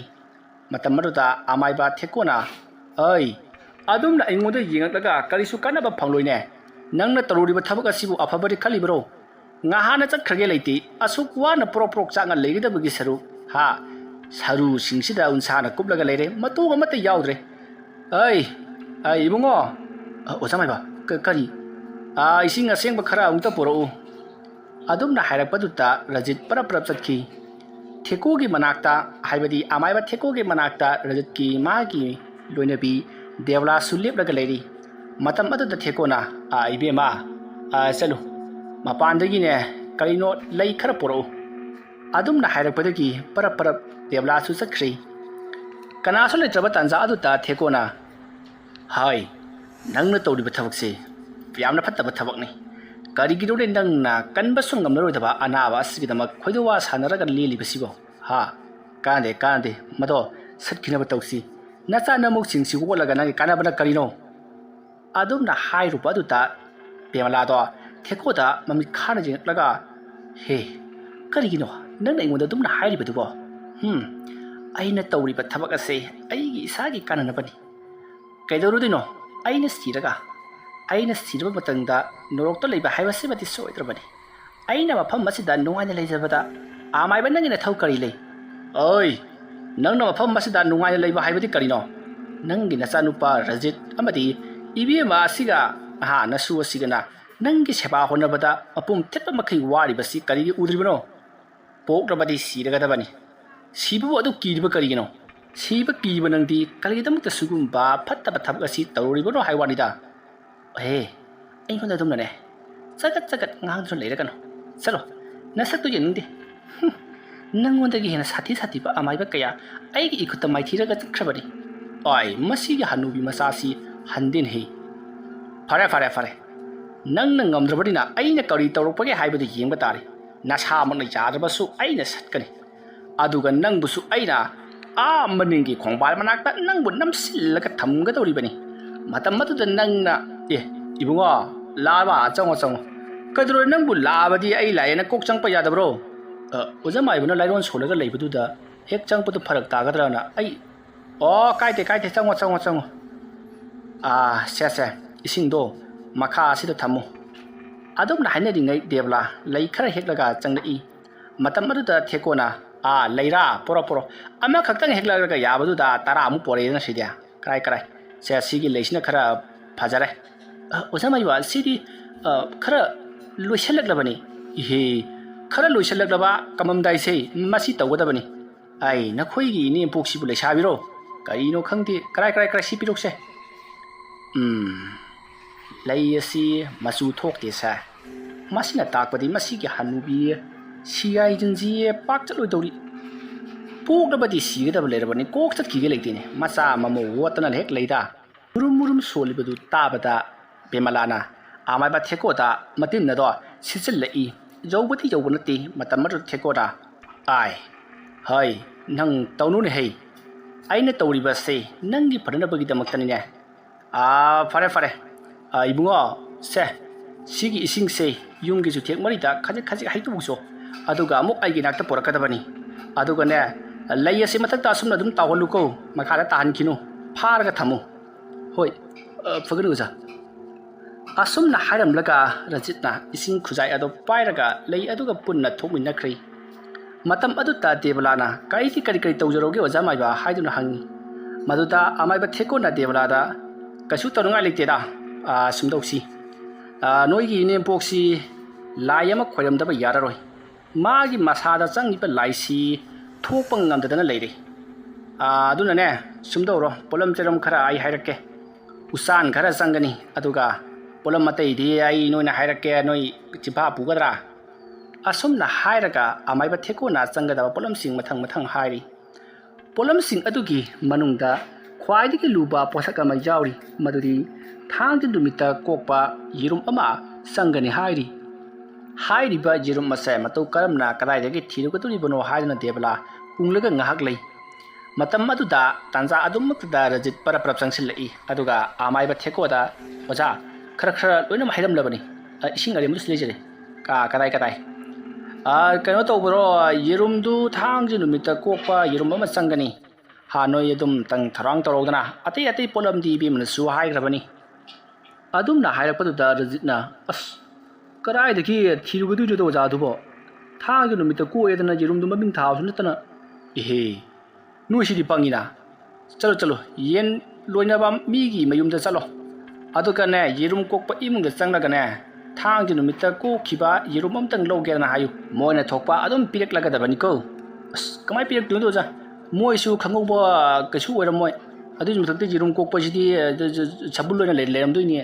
ꯑꯗꯨꯒꯤ ꯀꯃꯥꯏꯅ ꯈꯟꯗꯣꯏꯅꯣ ꯉꯁꯤꯁꯦ ꯀꯔꯤ ꯅꯨꯃꯤꯠꯅꯣ ꯉꯁꯤꯁꯤ ꯏꯔꯥꯏꯅꯦ ꯑꯣꯖꯥ ꯑꯣ ꯑꯗꯨꯗꯤ ꯁꯨꯝꯗꯧꯔꯁꯤ ꯅꯈꯣꯏꯒꯤ ꯂꯥꯏꯁꯦ ꯍꯌꯦꯡ ꯑꯣꯏꯅ ꯈꯣꯏꯔꯝꯕꯁꯤ ꯍꯌꯦꯡꯁꯤꯗ ꯅꯈꯣꯏꯅ ꯌꯦꯟꯕꯤ ꯃꯔꯨꯝ ꯀꯣꯛꯄꯤ ꯏꯃꯨꯡ ꯊꯤꯔꯣ ꯑꯗꯨꯗꯨꯒꯅꯦ ꯍꯌꯦꯡ ꯀꯣꯛꯄ ꯌꯦꯔꯨꯝꯗꯨ ꯆꯦꯛꯁꯤꯟꯅ ꯊꯝꯂꯒ ꯑꯩꯒꯤ ꯅꯥꯛꯇ ꯄꯣꯔꯛꯀꯗꯕꯅꯤꯀꯣ ꯍꯥꯏꯕꯗꯤ ꯁꯤꯗꯩꯁꯤꯗ ꯑꯩꯅ ꯂꯥꯛꯄ ꯃꯇꯝꯗ ꯂꯥꯏ ꯈꯣꯏꯔꯝꯅꯕ ꯁꯦꯝ ꯁꯥꯔꯝꯒꯗꯕꯅꯤ ꯉꯁꯤꯗꯤ ꯃꯗꯨ ꯌꯥꯎꯗꯕꯅꯤꯅ ꯂꯥꯏ ꯈꯣꯏꯔꯝꯕꯗꯤ ꯌꯥꯔꯔꯣꯏ ꯑꯗꯨ ꯑꯣꯖꯥ ꯃꯥꯏꯕ ꯑꯩꯈꯣꯏꯒꯤ ꯏꯃꯥꯁꯤꯕꯨ ꯐꯔꯛꯈꯤꯗ꯭ꯔꯣ ꯍꯥꯏꯗꯤ ꯀꯩꯁꯨ ꯊꯣꯏꯗꯣꯛꯄ ꯇꯧꯔꯔꯣꯏꯗ꯭ꯔꯕ ꯃꯗꯨ ꯏꯕꯨꯡꯉꯣ ꯂꯥꯏ ꯈꯣꯏꯔꯝꯗ꯭ꯔꯤ ꯐꯥꯎꯗꯤ ꯍꯥꯏꯕ ꯉꯝꯗ꯭ꯔꯤ ꯂꯥꯏ ꯈꯣꯏꯔꯝꯂꯒ ꯍꯥꯏꯒꯗꯕꯅꯤ ꯐꯔꯦ ꯑꯩꯁꯨ ꯆꯠꯅꯅꯕ ꯇꯧꯔꯒꯦꯀꯣ ꯍꯌꯦꯡ ꯂꯥꯏ ꯈꯣꯏꯔꯝꯅꯕ ꯑꯩ ꯁꯨꯡꯉꯩꯗ ꯑꯃꯨꯛ ꯂꯥꯛꯂꯒꯦ ꯍꯣꯏ ꯐꯒꯅꯤ ꯑꯣꯖꯥ ꯃꯥꯏꯕ ꯑꯩ ꯊꯤꯟꯗꯣꯛꯆꯒꯦ ꯑꯁꯨꯝꯅ ꯍꯥꯏꯔꯒ ꯔꯖꯤꯠꯅ ꯊꯦꯛꯀꯣꯕꯨ ꯃꯄꯥꯟꯂꯣꯝꯗ ꯄꯔꯞ ꯄꯨꯊꯣꯔꯛꯏ ꯗꯦꯕꯂꯥꯁꯨ ꯃꯇꯨꯡ ꯏꯟꯅꯔꯛꯏ ꯑꯁꯨꯝ ꯂꯥꯛꯄꯅ ꯗꯦꯕꯂꯥꯗꯤ ꯌꯨꯝꯗ ꯑꯗꯨꯃꯛ ꯂꯩꯍꯧꯔꯤ ꯔꯖꯤꯠ ꯑꯃꯗꯤ ꯊꯦꯛꯀꯣ ꯊꯣꯡꯒꯥꯜꯂꯣꯝꯗ ꯁꯨꯃꯛ ꯊꯣꯛꯃꯤꯟꯅꯔꯛꯂꯤ ꯃꯇꯝ ꯑꯗꯨꯗ ꯊꯦꯛꯀꯣꯅ ꯏꯕꯨꯡꯉꯣ ꯅꯣꯏ ꯁꯥꯎꯗꯤ ꯁꯥꯎꯒꯅꯨ ꯑꯗꯨꯒ ꯅꯨꯡꯉꯥꯏꯇꯕꯁꯨ ꯈꯟꯒꯅꯨ ꯅꯣꯏꯒꯤ ꯏꯃꯥꯁꯦ ꯀꯟꯕ ꯉꯝꯂꯔꯣꯏꯗꯕꯅꯤ ꯅꯈꯣꯏꯅ ꯎꯗꯕꯒꯤ ꯋꯥꯅꯤ ꯅꯈꯣꯏꯒꯤ ꯏꯃꯥꯒꯤ ꯃꯔꯥꯏꯕꯛꯇ 2 ꯊꯕꯥꯛꯇ 2 ꯑꯗꯒꯤ ꯈꯣꯡꯗ 3 ꯀꯩꯅꯣ 3 4 ꯀꯅꯥꯅꯣ ꯌꯥꯝ ꯅꯝꯍꯧꯔꯕꯅꯤꯅꯦ ꯍꯩ ꯀꯔꯤꯅꯣ ꯖꯥꯃꯥꯏꯕ ꯅꯝꯕ ꯍꯥꯏꯕꯨ ꯀꯩꯅꯣ ꯅꯣꯏꯒꯤ ꯏꯃꯥꯁꯤꯅ ꯀꯜꯂꯤꯉꯩꯗ ꯉꯍꯥꯟꯋꯥꯏꯗ ꯂꯥꯏ ꯌꯥꯝꯅ ꯁꯥꯟꯅꯔꯝꯕ ꯖꯥꯠꯅꯤ ꯍꯥꯏꯔꯤꯕ ꯂꯥꯏ ꯃꯌꯥꯝꯗꯨ ꯍꯧꯖꯤꯛꯇꯤ ꯅꯈꯣꯏꯒꯤ ꯏꯃꯥ ꯑꯁꯤ ꯁꯣꯟꯖꯜꯂꯛꯂꯕꯅꯤꯅ ꯃꯉꯣꯟꯗ ꯇꯣꯡꯊꯗꯨꯅ ꯅꯝꯂꯤꯕꯅꯤꯗꯅ ꯊꯕꯥꯛꯇ ꯅꯝꯂꯕꯅꯤꯅ ꯀꯨꯏꯅ ꯄꯨꯟꯁꯤꯔꯔꯣꯏ ꯑꯗꯨꯗ ꯀꯩꯗꯧꯔꯕ ꯑꯣꯖꯥꯃꯥꯏꯕ ꯅꯈꯣꯏꯒꯤ ꯏꯃꯥꯁꯤ ꯃꯥꯒꯤ ꯊꯋꯥꯏꯁꯤ ꯍꯛꯆꯥꯡꯗꯒꯤ ꯊꯣꯛꯈꯤꯕ ꯉꯝꯗꯅꯕ ꯂꯩꯋꯥ ꯃꯟꯇ꯭ꯔ ꯑꯃꯈꯛ ꯁꯥꯟꯅꯔꯤꯌꯦ ꯃꯥꯅ ꯍꯥꯏꯔꯤꯕ ꯊꯕꯛ ꯑꯁꯤꯅ ꯍꯦꯛ ꯇꯧꯔꯤꯕ ꯃꯈꯩꯗꯤ ꯃꯁꯥꯁꯤꯅ ꯕꯔ ꯄꯠꯂꯕ ꯐꯥꯎꯕꯗ ꯁꯤꯔꯣꯏ ꯑꯗꯨꯃꯛ ꯈꯥꯡꯗꯨꯅ ꯂꯩꯒꯗꯧꯔꯤꯕꯅꯤ ꯑꯣꯖꯥꯃꯥꯏꯕ ꯍꯥꯏꯔꯤꯕ ꯊꯕꯛꯁꯤꯕꯨ ꯑꯩꯈꯣꯏꯗꯗꯤ ꯂꯩꯋꯥ ꯃꯟꯇ꯭ꯔꯗꯨ ꯁꯤꯖꯤꯟꯅꯕ ꯌꯥꯔꯣꯏꯗ꯭ꯔꯣ ꯀꯩꯗꯧꯗꯣꯏꯕ ꯅꯪꯗꯤ ꯅꯠꯇꯦ ꯅꯪꯁꯨ ꯇꯧꯒꯦ ꯍꯥꯏꯔꯤꯕ꯭ꯔꯣ ꯅꯠꯇꯦꯗ ꯑꯗꯨꯒꯤ ꯃꯟꯇ꯭ꯔꯗꯨ ꯁꯤꯖꯤꯟꯅꯔꯗꯤ ꯑꯩꯈꯣꯏꯅ ꯒꯥꯔꯤ ꯅꯨꯡꯂꯩ ꯊꯧꯕꯗ ꯑꯦꯛꯁꯤꯗꯦꯟ ꯊꯣꯛꯑꯁꯨ ꯁꯤꯗ꯭ꯔꯦꯗꯅ ꯑꯗꯨꯒꯨꯝꯕꯗꯗꯤ ꯁꯤꯒꯗꯧꯔꯤꯕꯅꯤꯅꯦ ꯑꯩꯅ ꯍꯥꯏꯕꯗꯤ ꯑꯍꯜ ꯑꯣꯏꯔꯛꯂꯕ ꯃꯇꯝꯗ ꯅꯥꯔꯒ ꯈꯣꯠꯂꯒ ꯁꯤꯕ ꯍꯥꯏꯕ ꯑꯃ ꯂꯩꯗꯅ ꯑꯗꯨꯒꯨꯝꯕꯗꯣ ꯇꯧꯔꯣꯏ ꯍꯥꯏꯕꯒꯤ ꯋꯥꯅꯤ ꯅꯥꯗꯅ ꯂꯩꯔꯤꯕ ꯏꯃꯥ ꯑꯗꯨꯕꯨ ꯅꯥꯕ ꯇꯧꯔꯛꯂꯣꯏꯅꯤ ꯑꯣꯖꯥ ꯃꯥꯏꯕꯁꯤꯁꯨꯕ ꯑꯩꯉꯣꯟꯗ ꯄꯪꯇꯥꯛ ꯇꯥꯛꯄꯤꯔꯦ ꯃꯃꯥꯏ ꯃꯆꯥꯏꯗꯅ ꯁꯤꯁꯨ ꯍꯥꯏꯅ ꯇꯥꯟꯅꯕ ꯏꯌꯥ ꯌꯥꯗꯦ ꯐꯔꯦ ꯑꯩ ꯍꯌꯦꯡꯗꯣ ꯂꯥꯛꯂꯒꯦ ꯑꯗꯨꯗꯨꯒꯅꯦ ꯂꯥꯏꯗꯣ ꯈꯣꯏꯔꯝꯅꯕ ꯇꯧꯔꯁꯤ ꯉꯁꯤꯒꯤꯗꯤ ꯑꯩ ꯑꯃꯨꯛ ꯆꯠꯂꯒꯦꯀꯣ ꯐꯒꯅꯤ ꯑꯣꯖꯥ ꯃꯥꯏꯕ ꯑꯗꯨꯗꯤ ꯑꯩ ꯁꯨꯝ ꯂꯩꯖꯍꯧꯔꯦ ꯐꯔꯦ ꯑꯁꯨꯝꯅ ꯍꯥꯏꯔꯝꯂꯕ ꯃꯇꯨꯡꯗ ꯑꯃꯥꯏꯕ ꯊꯦꯛꯀꯣꯗꯣ ꯑꯗꯨꯃꯛ ꯃꯌꯨꯝ ꯌꯧꯅꯕ ꯆꯠꯈ꯭ꯔꯤ ꯃꯁꯤꯗꯒꯤꯗꯤ ꯔꯖꯤꯠꯁꯨ ꯃꯌꯨꯝꯂꯣꯝꯗ ꯑꯃꯨꯛ ꯍꯟꯖꯤꯜꯂꯛꯏ ꯃꯍꯥꯛꯅ ꯑꯗꯨꯝꯅ ꯃꯌꯨꯝꯗ ꯍꯟꯖꯤꯜꯂꯛꯄ ꯃꯇꯝꯗ ꯃꯈꯣꯏꯒꯤ ꯃꯌꯨꯝꯒꯤ ꯁꯨꯃꯥꯡꯅ ꯍꯦꯛ ꯂꯥꯟꯁꯤꯜꯂꯛꯄꯒ ꯀꯅꯥꯒꯨꯝꯕ ꯑꯃ ꯃꯍꯥꯛꯀꯤ ꯃꯇꯨꯡꯗ ꯁꯝꯗꯨꯅ ꯆꯠꯈꯤꯕꯒꯤ ꯁꯥꯎꯍꯨꯝ ꯑꯃ ꯐꯪꯉꯤ ꯃꯇꯝ ꯑꯗꯨꯗ ꯔꯖꯤꯠꯅ ꯇꯧꯔꯛꯂꯦꯗꯅꯁꯦ ꯑꯌꯨꯛ ꯅꯨꯡꯊꯤꯟꯗ ꯐꯥꯎꯕ ꯇꯧꯔꯛꯂꯕꯅꯦꯕꯁꯤ ꯁꯟꯗ꯭ꯌꯥ ꯆꯪꯂꯛꯄꯁꯤꯗ ꯈꯒ ꯍꯧꯔꯛꯂꯦꯗꯅ ꯁꯤꯔꯦ ꯑꯁꯨꯝꯅ ꯃꯆꯤꯟꯗ ꯃꯨꯔꯨꯝ ꯁꯣꯜꯂꯒ ꯃꯍꯥꯛ ꯏꯃꯨꯡꯂꯣꯝꯗ ꯑꯗꯨꯃꯛ ꯆꯪꯂꯛꯂꯤ ꯃꯇꯝ ꯑꯗꯨꯗ ꯔꯖꯤꯠꯅ ꯗꯦꯕꯂꯥꯗ ꯏꯃꯥꯁꯤ ꯑꯃꯥꯏꯕꯅ ꯍꯥꯏꯕꯗ ꯌꯥꯔꯔꯣꯏꯗꯅ ꯍꯥꯏꯔꯤ ꯑꯗꯣ ꯀꯃꯥꯏ ꯇꯧꯁꯤꯒꯦ ꯀꯩꯅꯣ ꯌꯥꯔꯔꯣꯏ ꯍꯥꯏꯔꯗꯤ ꯌꯥꯔꯛꯇꯥꯕꯅꯤ ꯀꯩꯅꯣ ꯑꯗꯣ ꯑꯩꯅ ꯍꯥꯏꯕꯗꯤ ꯁꯤꯕ ꯅꯥꯕ ꯊꯣꯛꯂꯕꯗꯤ ꯀꯅꯥ ꯄꯥꯎ ꯄꯤꯕ ꯑꯗꯒꯤ ꯃꯥꯒꯤ ꯊꯧꯔꯝꯗꯅ ꯀꯔꯤ ꯇꯧꯕ ꯍꯥꯏꯕꯗꯨ ꯍꯧꯖꯤꯛꯇꯤ ꯍꯧꯅ ꯇꯥꯟꯅꯍꯧꯗ꯭ꯔꯕꯗꯤ ꯅꯪꯕꯨ ꯀꯔꯝ ꯀꯥꯟ ꯇꯥꯟꯅꯒꯗꯣꯏꯅꯣꯅꯦ ꯁꯤꯕꯨ ꯁꯤꯗ꯭ꯔꯤ ꯀꯩꯅꯣ ꯃꯣꯏ ꯄꯥꯕꯨꯡꯅ ꯍꯥꯏꯕꯤꯔꯤꯗꯨꯕꯣ ꯏꯃꯥ ꯑꯁꯤ ꯇꯥꯔꯒ ꯀꯔꯤ ꯈꯟꯒꯗꯧꯔꯤꯒꯦ ꯆꯥꯛꯁꯪꯗꯅꯤꯅꯦ ꯏꯕꯥꯅꯤꯅ ꯉꯥꯡꯅꯔꯤꯕꯁꯦ ꯃꯥꯅ ꯀꯥꯗꯅꯤ ꯀꯩꯁꯨ ꯇꯥꯔꯝꯃꯣꯏ ꯑꯍꯜꯒ ꯑꯣꯏꯕꯒ ꯃꯅꯥ ꯄꯪꯕꯅꯤꯀꯣ ꯅꯆꯥꯅꯨꯄꯤꯗꯤ ꯑꯁ ꯃꯥꯏ ꯀꯥꯗꯅꯦ ꯂꯥꯏꯔꯤꯛ ꯄꯥꯔꯤꯔ ꯇꯨꯝꯃꯤꯔ ꯀꯩꯅꯣꯝ ꯇꯧꯔꯝꯒꯅꯤ ꯃꯁꯤꯁꯨꯅꯦ ꯉꯥꯡꯅ ꯁꯥꯟꯅꯕ ꯁꯨꯌꯥ ꯌꯥꯗꯦ ꯍꯩ ꯑꯩꯗꯤ ꯃꯥꯁꯤ ꯌꯨꯝꯁꯤ ꯊꯝꯅꯤꯡꯗ꯭ꯔꯕꯅꯤ ꯃꯥꯒꯤ ꯕꯣꯔꯗꯤꯡꯗ ꯆꯪꯕꯒꯤ ꯃꯇꯝꯗꯨꯅ ꯀꯌꯥꯝ ꯋꯥꯠꯂꯤꯕ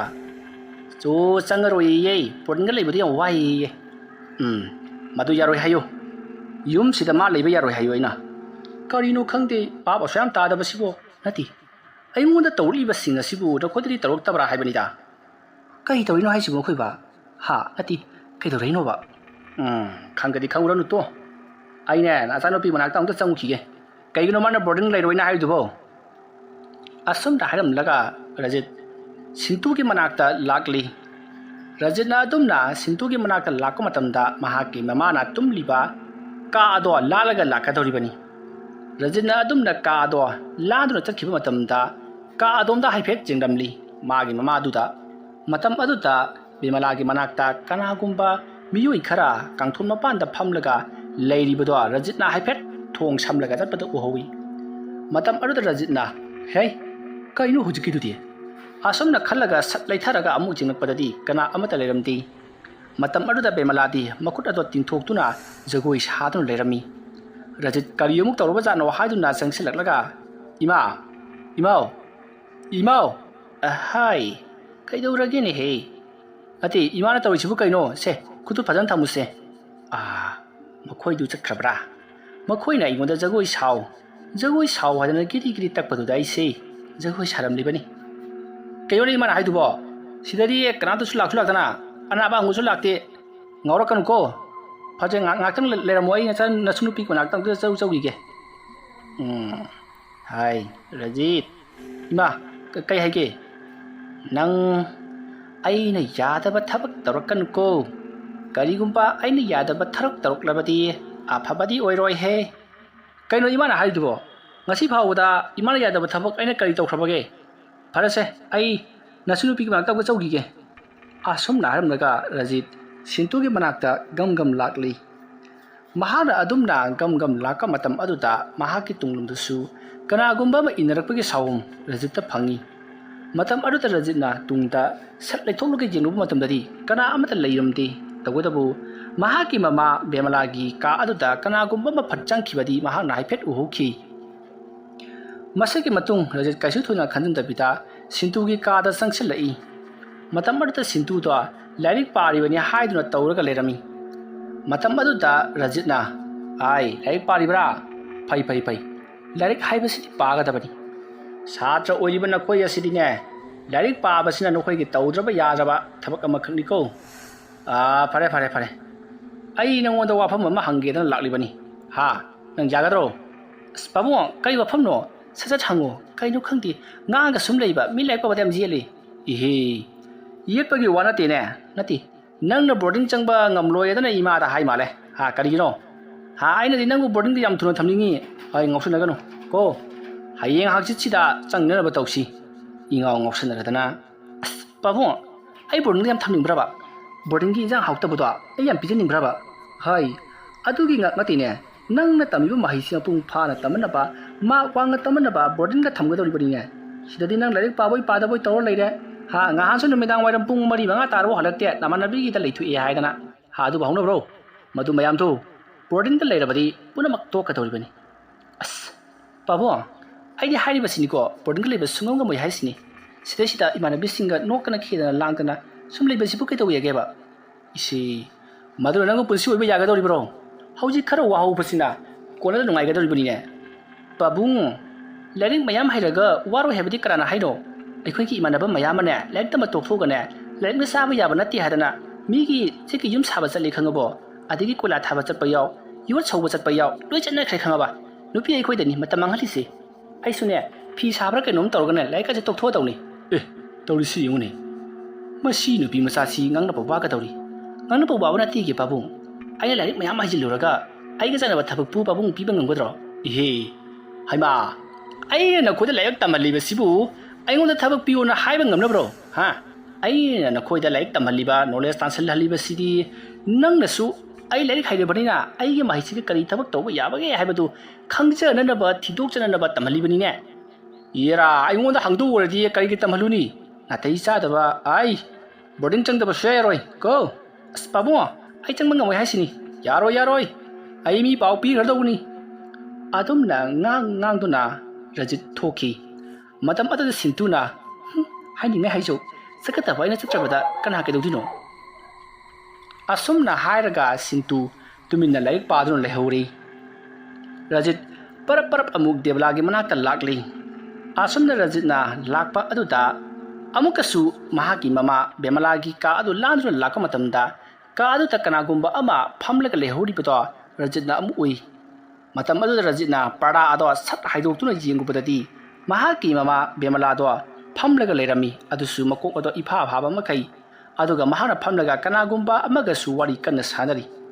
ꯃꯇꯝ ꯑꯗꯨꯗ ꯔꯖꯤꯠ ꯇꯞꯅ ꯆꯪꯁꯤꯜꯂꯛꯂꯒ ꯃꯃꯥꯕꯨ ꯀꯧꯗꯕꯤꯗ ꯂꯦꯞꯂꯒ ꯃꯃꯥꯅ ꯉꯥꯡꯂꯤꯕꯗꯣ ꯀꯔꯤꯅꯣ ꯍꯥꯏꯗꯨꯅ ꯇꯥꯔꯤ ꯃꯇꯝ ꯑꯗꯨꯗ ꯕꯦꯃꯂꯥꯅ ꯑꯩꯁꯨꯅꯦ ꯅꯈꯣꯏꯒꯤ ꯃꯇꯨꯡ ꯏꯜꯂꯛꯂꯒꯗꯕꯅꯤ ꯀꯩꯗꯧꯖꯔꯨꯅꯦꯒꯦ ꯌꯨꯝ ꯑꯁꯤꯗ ꯂꯩꯕꯁꯤ ꯑꯩ ꯌꯥꯝꯅ ꯋꯥꯔꯕꯖꯥꯠꯅꯤ ꯍꯣꯏꯅꯦ ꯂꯩꯔꯤꯕ ꯑꯉꯥꯡꯁꯤꯡꯁꯦ ꯃꯊꯪ ꯍꯦꯛꯇ ꯁꯠꯂꯒ ꯂꯣꯏꯔꯦ ꯋꯥꯐꯝ ꯑꯗꯨ ꯇꯥꯕꯗ ꯔꯖꯤꯠ ꯁ꯭ꯋꯥꯏ ꯂꯥꯎꯏ ꯄꯔꯞ ꯆꯪꯁꯤꯜꯂꯛꯂꯒ ꯏꯃꯥ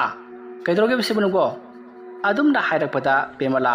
ꯐꯝꯅ ꯇꯨꯝꯂꯝꯂꯤꯕ ꯃꯍꯥꯛꯅ ꯍꯥꯏ ꯀꯩꯗꯧꯔꯦ ꯅꯪꯗꯤ ꯊꯕꯛ ꯍꯜꯂꯛꯄ ꯀꯌꯥꯝ ꯀꯨꯏꯔꯕꯒꯦ ꯑꯁꯤꯒꯨꯝꯂꯕ ꯕꯦꯃꯂꯥꯒꯤ ꯊꯕꯛ ꯍꯜꯂꯛꯄ ꯀꯌꯥꯝ ꯀꯨꯏꯔꯕꯒꯦ ꯍꯪꯕ ꯋꯥꯍꯪ ꯑꯁꯤ ꯍꯪꯂꯛꯈꯤꯗꯕ ꯀꯨꯝꯖꯥ ꯃꯁꯤꯡ ꯌꯥꯝꯂꯛꯂꯕꯅꯤ ꯃꯍꯥꯛꯅ ꯉꯥꯎꯔꯤ ꯐꯩꯔꯤ ꯇꯧꯔꯛꯄ ꯃꯇꯝꯗꯒꯤ ꯉꯁꯤ ꯐꯥꯎꯕ ꯍꯪꯒꯗꯨꯅ ꯂꯥꯛꯄꯅꯤ ꯋꯥꯍꯪ ꯑꯗꯨ ꯇꯥꯕꯗ ꯔꯖꯤꯠ ꯃꯕꯨꯛꯅꯤꯡ ꯈꯪꯅꯨꯡ ꯅꯨꯡꯁꯤꯔꯛꯏ ꯃꯇꯝ ꯑꯗꯨꯗ ꯔꯖꯤꯠꯅ ꯏꯃꯥ ꯁꯦ ꯍꯤꯞꯊꯅꯕ ꯇꯧꯔꯁꯤꯁꯦ ꯀꯥꯟꯅꯗꯕꯗꯅꯦ ꯋꯥꯅꯗꯕ ꯊꯕꯛꯅꯤ ꯏꯃꯥꯅ ꯐꯝꯂꯤꯕꯁꯤ ꯑꯗꯨꯝꯅ ꯍꯥꯏꯔꯛꯄꯗ ꯃꯍꯥꯛꯀꯤ ꯃꯃꯥꯅ ꯉꯥꯏꯍꯥꯛꯇ ꯐꯝꯕꯁꯤꯐꯥꯎ ꯍꯦꯛ ꯌꯥꯗꯕꯅꯤꯅꯦ ꯑꯩꯁꯤ ꯁꯣꯜꯂꯒ ꯍꯤꯞꯂꯒ ꯑꯗꯨꯝ ꯂꯩꯔꯣ ꯍꯥꯏꯔꯤꯕ ꯃꯥꯜꯂꯦ ꯑꯁ ꯏꯃꯥ ꯑꯗꯨꯒꯤ ꯅꯠꯇꯦ ꯃꯨꯔꯨꯝ ꯁꯣꯜꯂꯅꯣꯕ ꯑꯗꯨꯝꯅ ꯍꯥꯏꯔꯛꯄꯗꯨꯗ ꯕꯦꯃꯂꯥ ꯇꯨꯃꯤꯟꯅ ꯑꯃꯨꯛ ꯂꯩꯈ꯭ꯔꯤ ꯔꯖꯤꯠ ꯃꯃꯥꯁꯦ ꯇꯨꯝꯈ꯭ꯔ ꯃꯥꯜꯂꯦ ꯈꯜꯂꯗꯨꯅ ꯍꯧꯖꯤꯛꯇꯤ ꯃꯍꯥꯛꯁꯨ ꯃꯍꯥꯛꯀꯤ ꯅꯨꯄꯤꯒꯤ ꯃꯅꯥꯛꯇ ꯄꯔꯞ ꯂꯥꯛꯂꯤ ꯃꯇꯝ ꯑꯗꯨꯗ ꯕꯦꯃꯂꯥꯒꯤ ꯀꯥ ꯑꯗꯨꯗ ꯀꯅꯥꯒꯨꯝꯕ ꯑꯃꯅ ꯀꯔꯤꯒꯨꯝꯕ ꯊꯕꯛ ꯈꯔ ꯇꯧꯕꯒꯤ ꯀꯣꯔꯣꯛ ꯀꯔꯥꯛ ꯄꯦꯔꯦꯛ ꯄꯔꯥꯛ ꯁꯣꯔꯣꯠꯅ ꯂꯥꯎꯕꯆꯤꯡꯕ ꯀꯌꯥ ꯑꯃ ꯇꯥꯔꯤ ꯔꯖꯤꯠ ꯍꯟꯅ ꯑꯗꯨꯃ ꯌꯦꯡꯉꯝꯗ꯭ꯔꯤ ꯕꯦꯃꯂꯥꯒꯤ ꯃꯅꯥꯛꯇꯝꯅ ꯑꯗꯨꯃꯛ ꯂꯥꯛꯂꯤ ꯃꯇꯝ ꯑꯗꯨꯗ ꯕꯦꯃꯂꯥ ꯆꯥꯛ ꯌꯥꯝꯅ ꯀꯟꯅ ꯊꯣꯡꯗꯨꯅ ꯂꯩꯔꯤꯉꯩ ꯃꯇꯝꯅꯤ ꯑꯗꯨꯝꯅ ꯃꯍꯥꯛꯅ ꯂꯩꯔꯤꯉꯩ ꯃꯇꯝꯗꯨꯗ ꯔꯖꯤꯠ ꯄꯔꯞ ꯂꯥꯛꯂꯒ ꯐꯥꯟ ꯑꯃ ꯂꯧꯔꯗꯨꯅ ꯐꯝꯊꯩ ꯑꯗꯨꯗꯨꯒ ꯃꯍꯥꯛꯀꯤ ꯂꯣꯏꯅꯕꯤ ꯗꯦꯕꯂꯥꯗ ꯑꯣꯟꯁꯤꯟꯗꯨꯅ ꯍꯥꯏ ꯏꯃꯥꯅ ꯉꯥꯡꯂꯤꯕ ꯋꯥꯐꯝ ꯑꯁꯤ ꯆꯠꯅꯕ ꯌꯥꯗꯕ ꯋꯥꯐꯝꯅꯤ ꯑꯩꯅ ꯏ ꯀꯥꯔꯛꯇꯅꯕ ꯃꯈꯧꯔꯤꯁꯤ ꯃꯦꯜꯂꯒ ꯍꯥꯠꯀꯗꯧꯔꯤꯕꯅꯤꯀꯣ ꯃꯥ ꯏꯃꯥ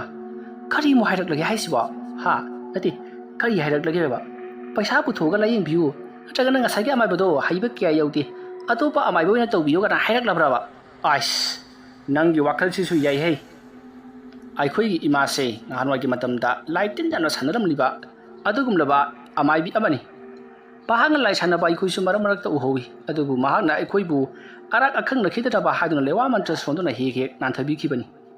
ꯑꯗꯣ ꯃꯈꯣꯏ ꯕꯕꯥ ꯀꯩꯒꯤꯅꯣ ꯃꯣꯏꯅ ꯂꯥꯏ ꯁꯥꯟꯅꯩꯁꯤꯕꯣ ꯀꯔꯤ ꯀꯥꯟꯅꯕ ꯐꯪꯕꯖꯥꯠꯅꯣꯕ ꯃꯌꯥꯝꯅ ꯁꯨꯝ ꯍꯥꯏꯅꯕꯗ ꯄꯩꯁꯥꯒꯁꯨ ꯄꯨꯕ ꯌꯥꯏ ꯍꯥꯏꯌꯦ ꯑꯗꯨꯗꯨꯒ ꯃꯇꯝ ꯆꯥꯅ ꯑꯃꯨꯛ ꯁꯤꯡꯒꯗꯧꯔꯤꯕ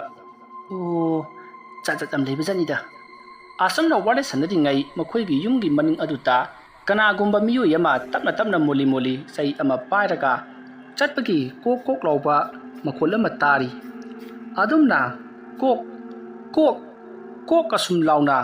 ꯌꯦꯅꯈꯥ ꯑꯗꯨꯗ ꯆꯠꯄ ꯑꯗꯨꯗ ꯔꯖꯤꯠꯅ ꯀꯅꯥꯅꯣꯕ ꯌꯦꯅꯈꯥꯗ ꯆꯠꯄ ꯃꯥꯜꯂꯤꯁꯦ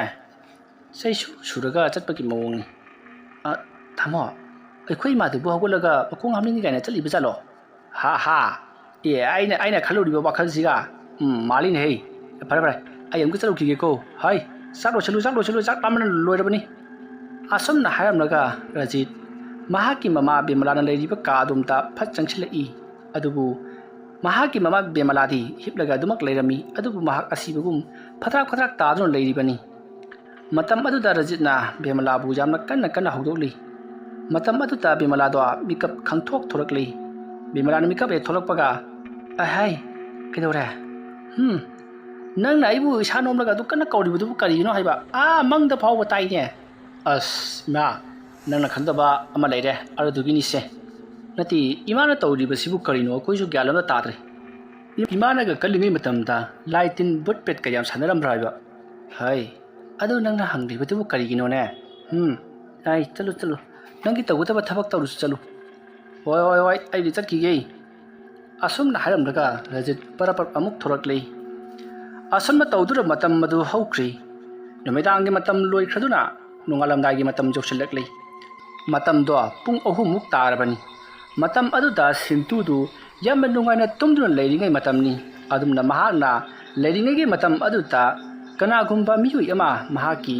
ka manung aduga thangna leiriba phalang aduta khutna dang launa thilai adumna thilakpa aduta sintudo tumlambadagi mami pangthoraklei mahana mami pangthrokka matamda kanagumba man mahaki phalangda dang thilliba aduta sintuna kana warba jano hai kanano adumna kaurupaduta thilambado sablepki masidagi ti short launa kanagumba amamuk yana kha aduta amuk chatkhrai matam aduta sintuna kana warba jano pengonda laknari bajala pungsina kaya tara bajano asomna khallaga sintuna pung jenu matamdari pung ahum taadun leiramlei matam aduta sintuna asnu ngadro kansida pharak tai he asomna haramlaga mahak amuk tumthakhina bo honai aduma leiringai matam aduta mahaki ka aduki mamangnomda leiriba thongnaw aduta kanagumba amana khoro kholakpagi makhol tari adumna kagi thongnaw aduta khoro kholakpa aduta kaba wauri tumluraba sintudo amuk mikap thoraklei aduga hai kanano migi thongnaw da kholibudubo adumna kauruba aduta thongnaw aduta yamna kanna karigumba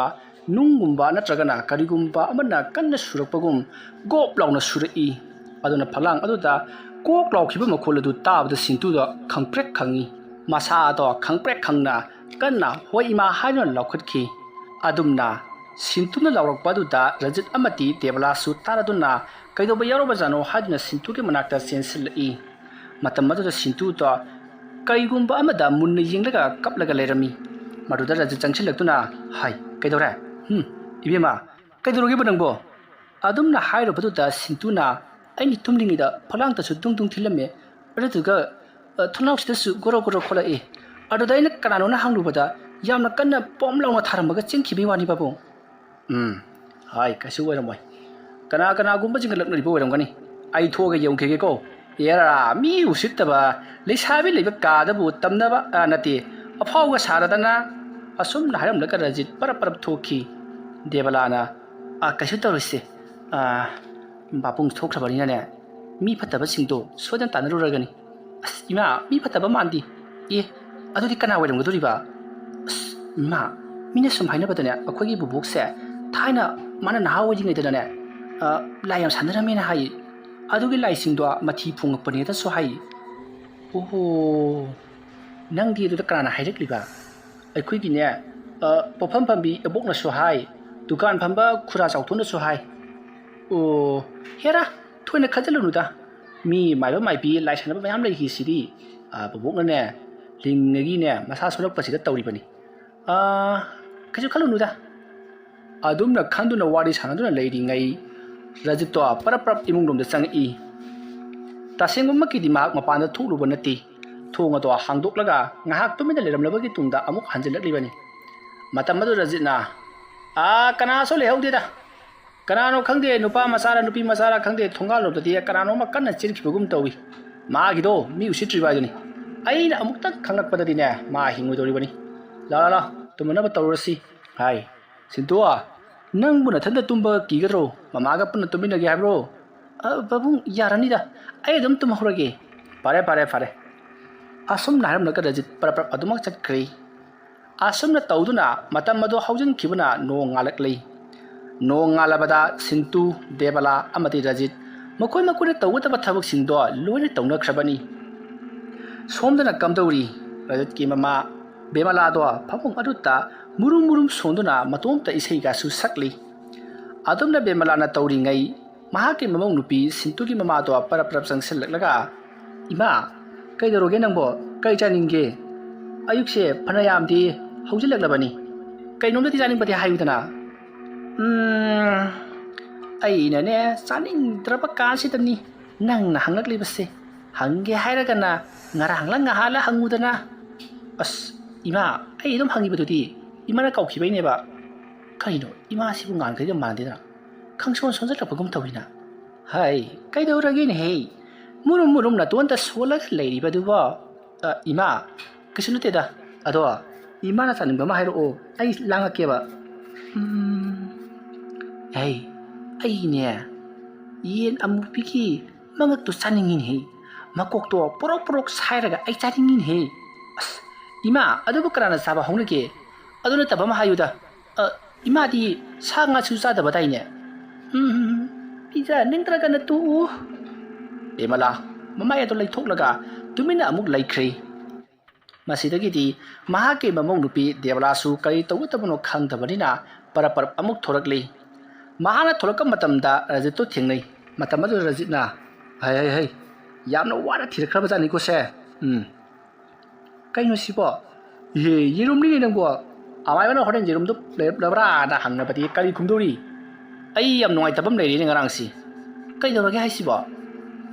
ꯃꯥꯏꯕꯗꯨꯅ ꯆꯠꯈꯤꯕꯗꯨ ꯂꯨꯄꯥ 100 ꯍꯦꯛ ꯄꯤꯈꯤꯗꯦ ꯇꯟꯗꯅ ꯑꯃꯨꯛ ꯂꯥꯛꯇꯕ꯭ꯔꯥ ꯀꯔꯤꯅꯣ ꯈꯪꯗ꯭ꯔꯤ ꯇꯧꯔꯤꯁꯦ ꯑꯁ ꯑꯩꯁꯨꯅꯦ ꯚꯥꯞꯇꯣ ꯍꯧꯖꯤꯛꯇꯗ ꯑꯣꯏꯔꯛꯏ ꯐꯔꯦ ꯍꯣꯔꯦꯟ ꯂꯥꯛꯑꯀꯥꯟꯗꯅꯦ ꯅꯤꯡꯊꯤꯅ ꯈꯔ ꯀꯠꯄꯤꯈꯤꯕ ꯍꯥꯏꯗꯨꯅꯤ ꯑꯁꯨꯝꯅ ꯋꯥꯔꯤ ꯁꯥꯟꯅꯗꯨꯅ ꯃꯈꯣꯏꯁꯤꯡ ꯑꯗꯣ ꯂꯩꯅꯔꯤꯉꯩ ꯕꯤꯃꯂꯥꯅ ꯇꯨꯝꯂꯤꯕ ꯀꯥ ꯑꯗꯣꯝꯗꯒꯤ ꯕꯤꯃꯂꯥ ꯌꯥꯝꯅ ꯀꯟꯅ ꯂꯥꯎꯔꯛꯈꯤ ꯑꯗꯨꯝꯅ ꯕꯤꯃꯂꯥꯅ ꯀꯣꯏꯂꯥꯎ ꯂꯥꯎꯔꯛꯄ ꯑꯗꯨꯗ ꯔꯖꯤꯠ ꯑꯃꯗꯤ ꯗꯦꯕꯂꯥ ꯆꯦꯟꯁꯤꯜꯂꯛꯏ ꯃꯇꯝ ꯑꯗꯨꯗ ꯕꯤꯃꯂꯥꯗꯣ ꯎꯞꯂꯒ ꯃꯁꯥ ꯑꯗꯣ ꯁꯣꯔ ꯐꯨꯜꯂꯦ ꯍꯥꯏꯗꯨꯅ ꯂꯥꯎꯗꯨꯅ ꯂꯩꯔꯝꯃꯤ ꯃꯇꯝ ꯑꯗꯨꯗ ꯔꯖꯤꯠ ꯆꯦꯟꯁꯤꯜꯂꯛꯂꯒ ꯑꯁ ꯅꯄꯥꯡꯒꯗꯨ ꯁꯣꯜꯂꯤ ꯈꯪꯂꯕꯗꯤ ꯀꯩꯗꯧꯕꯩ ꯎꯞꯄꯨꯔꯤꯅꯣ ꯏꯃꯥ ꯑꯁꯨꯝꯅ ꯍꯥꯏꯔꯒ ꯂꯣꯡꯊꯣꯛꯅꯕ ꯍꯣꯠꯅꯩ ꯑꯗꯨꯕꯨ ꯀꯅꯥꯒꯨꯝꯕ ꯑꯃꯅ ꯐꯥꯖꯤꯟꯗꯨꯅ ꯅꯝꯁꯤꯟꯗꯨꯅ ꯊꯝꯈꯤꯕꯒꯨꯝ ꯂꯣꯡꯊꯣꯛꯄ ꯉꯝꯗꯦ ꯃꯇꯝ ꯑꯗꯨꯗ ꯔꯖꯤꯠꯅ ꯑꯁ ꯃꯈꯨꯠ ꯅꯥꯀꯟ ꯅꯥꯝꯃꯁꯦ ꯄꯥꯏꯔꯛꯁꯦ ꯇꯦꯛꯈꯤꯗꯅ ꯑꯃꯨꯛ ꯑꯁꯨꯝꯅ ꯍꯥꯏꯔꯒ ꯗꯦꯕꯂꯥꯅꯃꯈꯨꯠ ꯑꯗꯨ ꯄꯥꯏꯍꯜꯂꯒ ꯌꯥꯝꯅ ꯀꯟꯅ ꯅꯝꯗꯨꯅ ꯂꯣꯡꯊꯣꯛꯍꯜꯂꯤ ꯃꯇꯝ ꯑꯗꯨꯗ ꯕꯤꯃꯂꯥ ꯁꯣꯔ ꯊꯕꯦꯠ ꯍꯣꯜꯂꯗꯨꯅ ꯑꯩ ꯁꯣꯏꯗꯅ ꯁꯤꯔꯒꯗꯕꯅꯤ ꯉꯁꯤꯁꯦ ꯅꯈꯣꯏꯅꯁꯨ ꯑꯩꯕꯨ ꯁꯤꯈꯤꯅꯕꯒꯤꯗꯃꯛꯇ ꯌꯥꯝꯅ ꯀꯟꯅ ꯍꯣꯠꯅꯔꯤꯗꯅ ꯑꯩꯗ ꯁꯤꯖꯈ꯭ꯔꯒꯦ ꯏꯃꯥ ꯑꯗꯨꯃꯥꯏꯅ ꯍꯥꯏꯍꯩꯗꯕꯗꯣ ꯍꯥꯏꯒꯅꯨ ꯅꯆꯥꯅ ꯀꯣꯏꯆꯦꯟ ꯆꯦꯟꯗꯅ ꯍꯣꯠꯅꯔꯤꯕꯁꯦ ꯏꯃꯥꯁꯤ ꯅꯥꯕ ꯐꯔꯛꯅꯕꯅꯤ ꯀꯔꯤꯅꯣ ꯈꯪꯗꯦ ꯏꯃꯥꯕꯨ ꯀꯅꯥꯅ ꯍꯥꯠꯅꯤꯡꯗꯣꯏꯅꯣ ꯍꯥꯠꯅꯤꯡꯗꯕꯗꯤ ꯉꯍꯥꯟꯅ ꯈꯧꯔꯤ ꯃꯦꯜꯂꯒ ꯍꯥꯠꯈ꯭ꯔꯅꯤ ꯍꯥꯏ ꯑꯉꯥꯎꯕꯁꯤꯗꯤ ꯑꯗꯨ ꯑꯣꯏꯔꯒꯅ ꯉꯍꯥꯟꯅ ꯍꯥꯠꯄ ꯌꯥꯗꯕ꯭ꯔꯣ ꯀꯔꯤꯒꯤ ꯑꯩꯕꯨ ꯑꯁꯨꯛ ꯋꯥꯍꯜꯂꯒ ꯊꯝꯂꯤꯕꯅꯣ ꯀꯩꯅꯣꯅꯦ ꯗꯦꯕꯂꯥ ꯏꯃꯥꯁꯤ ꯉꯥꯟꯈꯩꯒ ꯃꯥꯟꯅꯗꯦ ꯃꯁꯥꯁꯦ ꯈꯪꯁꯣꯟ ꯁꯣꯟꯖꯟꯕꯗꯧ ꯇꯧꯗ꯭ꯔꯣ ꯑꯗꯨꯗꯤ ꯑꯩꯁꯨ ꯉꯁꯥꯏꯅ ꯈꯜꯂꯝꯂꯤꯕꯁꯤ ꯑꯩꯅ ꯀꯔꯤ ꯆꯥꯅꯤꯡꯒꯦꯅ ꯍꯪꯕꯗꯁꯨꯅꯦ ꯌꯦꯟꯕꯤꯒꯤ ꯃꯀꯣꯛ ꯆꯥꯒꯦꯅ ꯍꯥꯏꯌꯦ ꯑꯁ ꯇꯧꯔꯤꯗꯅ ꯁꯤꯗꯤ ꯃꯥꯒꯤ ꯂꯥꯏ ꯉꯥꯎꯕꯤ ꯍꯧꯔꯛꯂꯦꯕ ꯐꯔꯦ ꯑꯗꯨꯝ ꯄꯣꯊꯥꯖꯔꯁꯅꯨ ꯃꯥꯅ ꯍꯣꯔꯦꯟ ꯆꯥꯛ ꯂꯥꯝꯃꯦ ꯍꯥꯏꯔꯕ ꯃꯇꯝꯗꯨꯗ ꯆꯥꯛ ꯑꯣꯏꯅ ꯄꯤꯖꯔꯁꯤ ꯊꯣꯛꯑꯁꯤ ꯂꯥꯛꯑꯣ ꯏꯃꯥ ꯀꯩꯁꯨ ꯊꯣꯏꯗꯣꯛꯄ ꯇꯧꯗ꯭ꯔꯕ꯭ꯔꯣ ꯀꯩꯁꯨ ꯊꯣꯏꯗꯣꯛꯄ ꯇꯧꯗꯦꯗ ꯑꯩ ꯋꯥꯛꯀꯤꯡ ꯆꯠꯂꯨꯈꯤꯗꯧꯔꯤꯕꯅꯤ ꯑꯁ ꯋꯥꯛꯀꯤꯡ ꯒꯥꯏꯅ ꯀꯗꯥꯏꯗꯅꯣ ꯑꯣꯟꯊꯣꯛꯄ ꯇꯨꯝꯅꯅꯕ ꯇꯧꯔꯁꯦ ꯑꯁꯨꯝꯅ ꯍꯥꯏꯔꯝꯂꯒ ꯔꯖꯤꯠꯅ ꯐꯩꯖꯨꯞ ꯆꯤꯡꯈꯠꯄꯤꯔꯝꯂꯤ ꯑꯗꯨꯗꯨꯒ ꯗꯦꯕꯂꯥꯒ ꯄꯨꯟꯅ ꯊꯣꯔꯛꯈꯤ ꯃꯇꯝ ꯑꯗꯨꯗ ꯗꯦꯕꯂꯥꯅ ꯀꯩꯅꯣ ꯏꯃꯥꯁꯤꯕꯨ ꯋꯥꯛꯀꯤꯡ ꯒꯥꯏꯅ ꯑꯁꯤꯕꯨ ꯀꯃꯥꯏꯅ ꯇꯧꯖꯥꯠꯅꯣ ꯃꯥꯗꯤ ꯀꯜꯂꯤꯉꯩꯗꯁꯨ ꯋꯥꯛꯀꯤꯡ ꯆꯧꯒꯦꯅ ꯑꯌꯨꯛ ꯉꯟꯇꯥ ꯆꯠꯂꯤꯗꯨꯗꯤ ꯍꯣꯏꯅꯦ ꯆꯨꯝꯃꯤꯅꯦ ꯑꯩꯁ ꯉꯥꯎꯔꯦꯗ ꯏꯁꯥꯁꯦ ꯅꯆꯟꯅꯨꯄꯤꯗꯤ ꯉꯔꯥꯡ ꯃꯥꯅ ꯀꯣꯏꯂꯥꯎ ꯂꯥꯎꯕꯗꯨꯕꯨ ꯀꯩꯁꯨ ꯇꯧꯗꯦ ꯍꯥꯏꯕ꯭ꯔꯣ ꯉꯁꯥꯏꯅ ꯁ꯭ꯀꯨꯜ ꯆꯠꯈ꯭ꯔꯦꯗ ꯑꯗꯨꯒꯤ ꯋꯥꯕꯨꯗꯤ ꯐꯔꯦ ꯑꯁꯨꯝꯅ ꯍꯥꯏꯔꯝꯂꯒ ꯔꯟꯖꯤꯠ ꯑꯃꯗꯤ ꯗꯦꯕꯂꯥ ꯋꯥꯔꯤ ꯋꯥꯇꯥꯏ ꯁꯥꯟꯅꯗꯨꯅ ꯑꯃꯥꯏꯕꯗꯨ ꯂꯥꯛꯂꯒ ꯀꯔꯤ ꯇꯧꯒꯗꯧꯔꯤꯕꯅꯣ ꯍꯥꯏꯗꯨꯅ ꯋꯥꯔꯤ ꯋꯥꯇꯥꯏ ꯁꯥꯟꯅꯔꯕ ꯃꯇꯨꯡꯗ ꯄꯨꯂꯝ ꯆꯤꯔꯝꯁꯤꯡ ꯑꯃ ꯁꯦꯝ ꯁꯥꯔꯤ ꯃꯇꯝꯗꯣ ꯑꯗꯨꯃꯛ ꯍꯧꯈ꯭ꯔꯤ ꯅꯨꯃꯤꯗꯥꯡ ꯋꯥꯏꯔꯝꯒꯤ ꯃꯇꯝꯅꯤ ꯍꯥꯏꯅꯈꯤꯕꯒꯤ ꯃꯇꯨꯡꯏꯟꯅ ꯑꯃꯥꯏꯕ ꯊꯦꯀꯣ ꯌꯨꯝ ꯑꯗꯨꯗ ꯁꯥꯏꯀꯜ ꯊꯧꯖꯤꯜꯂꯛꯏ ꯃꯇꯝ ꯑꯗꯨꯗ ꯔꯖꯤꯠ ꯁꯥꯏꯀꯜ ꯆꯪꯁꯤꯜꯂꯛꯄꯒꯤ ꯃꯈꯜ ꯑꯗꯨ ꯇꯥꯕꯗ ꯄꯔꯞ ꯃꯄꯥꯟꯂꯥꯡꯗ ꯊꯣꯔꯛꯄ ꯃꯇꯝꯗ ꯑꯃꯥꯏꯕ ꯊꯦꯀꯣ ꯂꯩꯔꯝꯂꯤ ꯃꯁꯤꯗꯒꯤ ꯔꯖꯤꯠꯅ ꯍꯔꯥꯎ ꯀꯧꯁꯤꯟꯗꯨꯅ ꯃꯈꯣꯏ ꯄꯨꯟꯅ ꯋꯥꯔꯤ ꯋꯥꯇꯥꯏ ꯁꯥꯟꯅꯔꯤ ꯃꯇꯝ ꯑꯗꯨꯗ ꯑꯃꯥꯏꯕ ꯊꯦꯀꯣꯅ ꯃꯍꯥꯛꯅ ꯉꯔꯥꯡ ꯍꯥꯏꯔꯝꯕ ꯌꯦꯟꯕꯤ ꯑꯃꯨꯕꯤꯒꯤ ꯃꯔꯨꯝ ꯍꯥꯏꯕꯗꯣ ꯐꯪꯂꯕ꯭ꯔꯥ ꯊꯥꯡꯖ ꯅꯨꯃꯤꯠꯇ ꯀꯣꯛꯄ ꯍꯥꯏꯕꯗꯣ ꯐꯪꯂꯕ꯭ꯔꯥ ꯍꯥꯏꯗꯨꯅ ꯍꯪꯉꯤ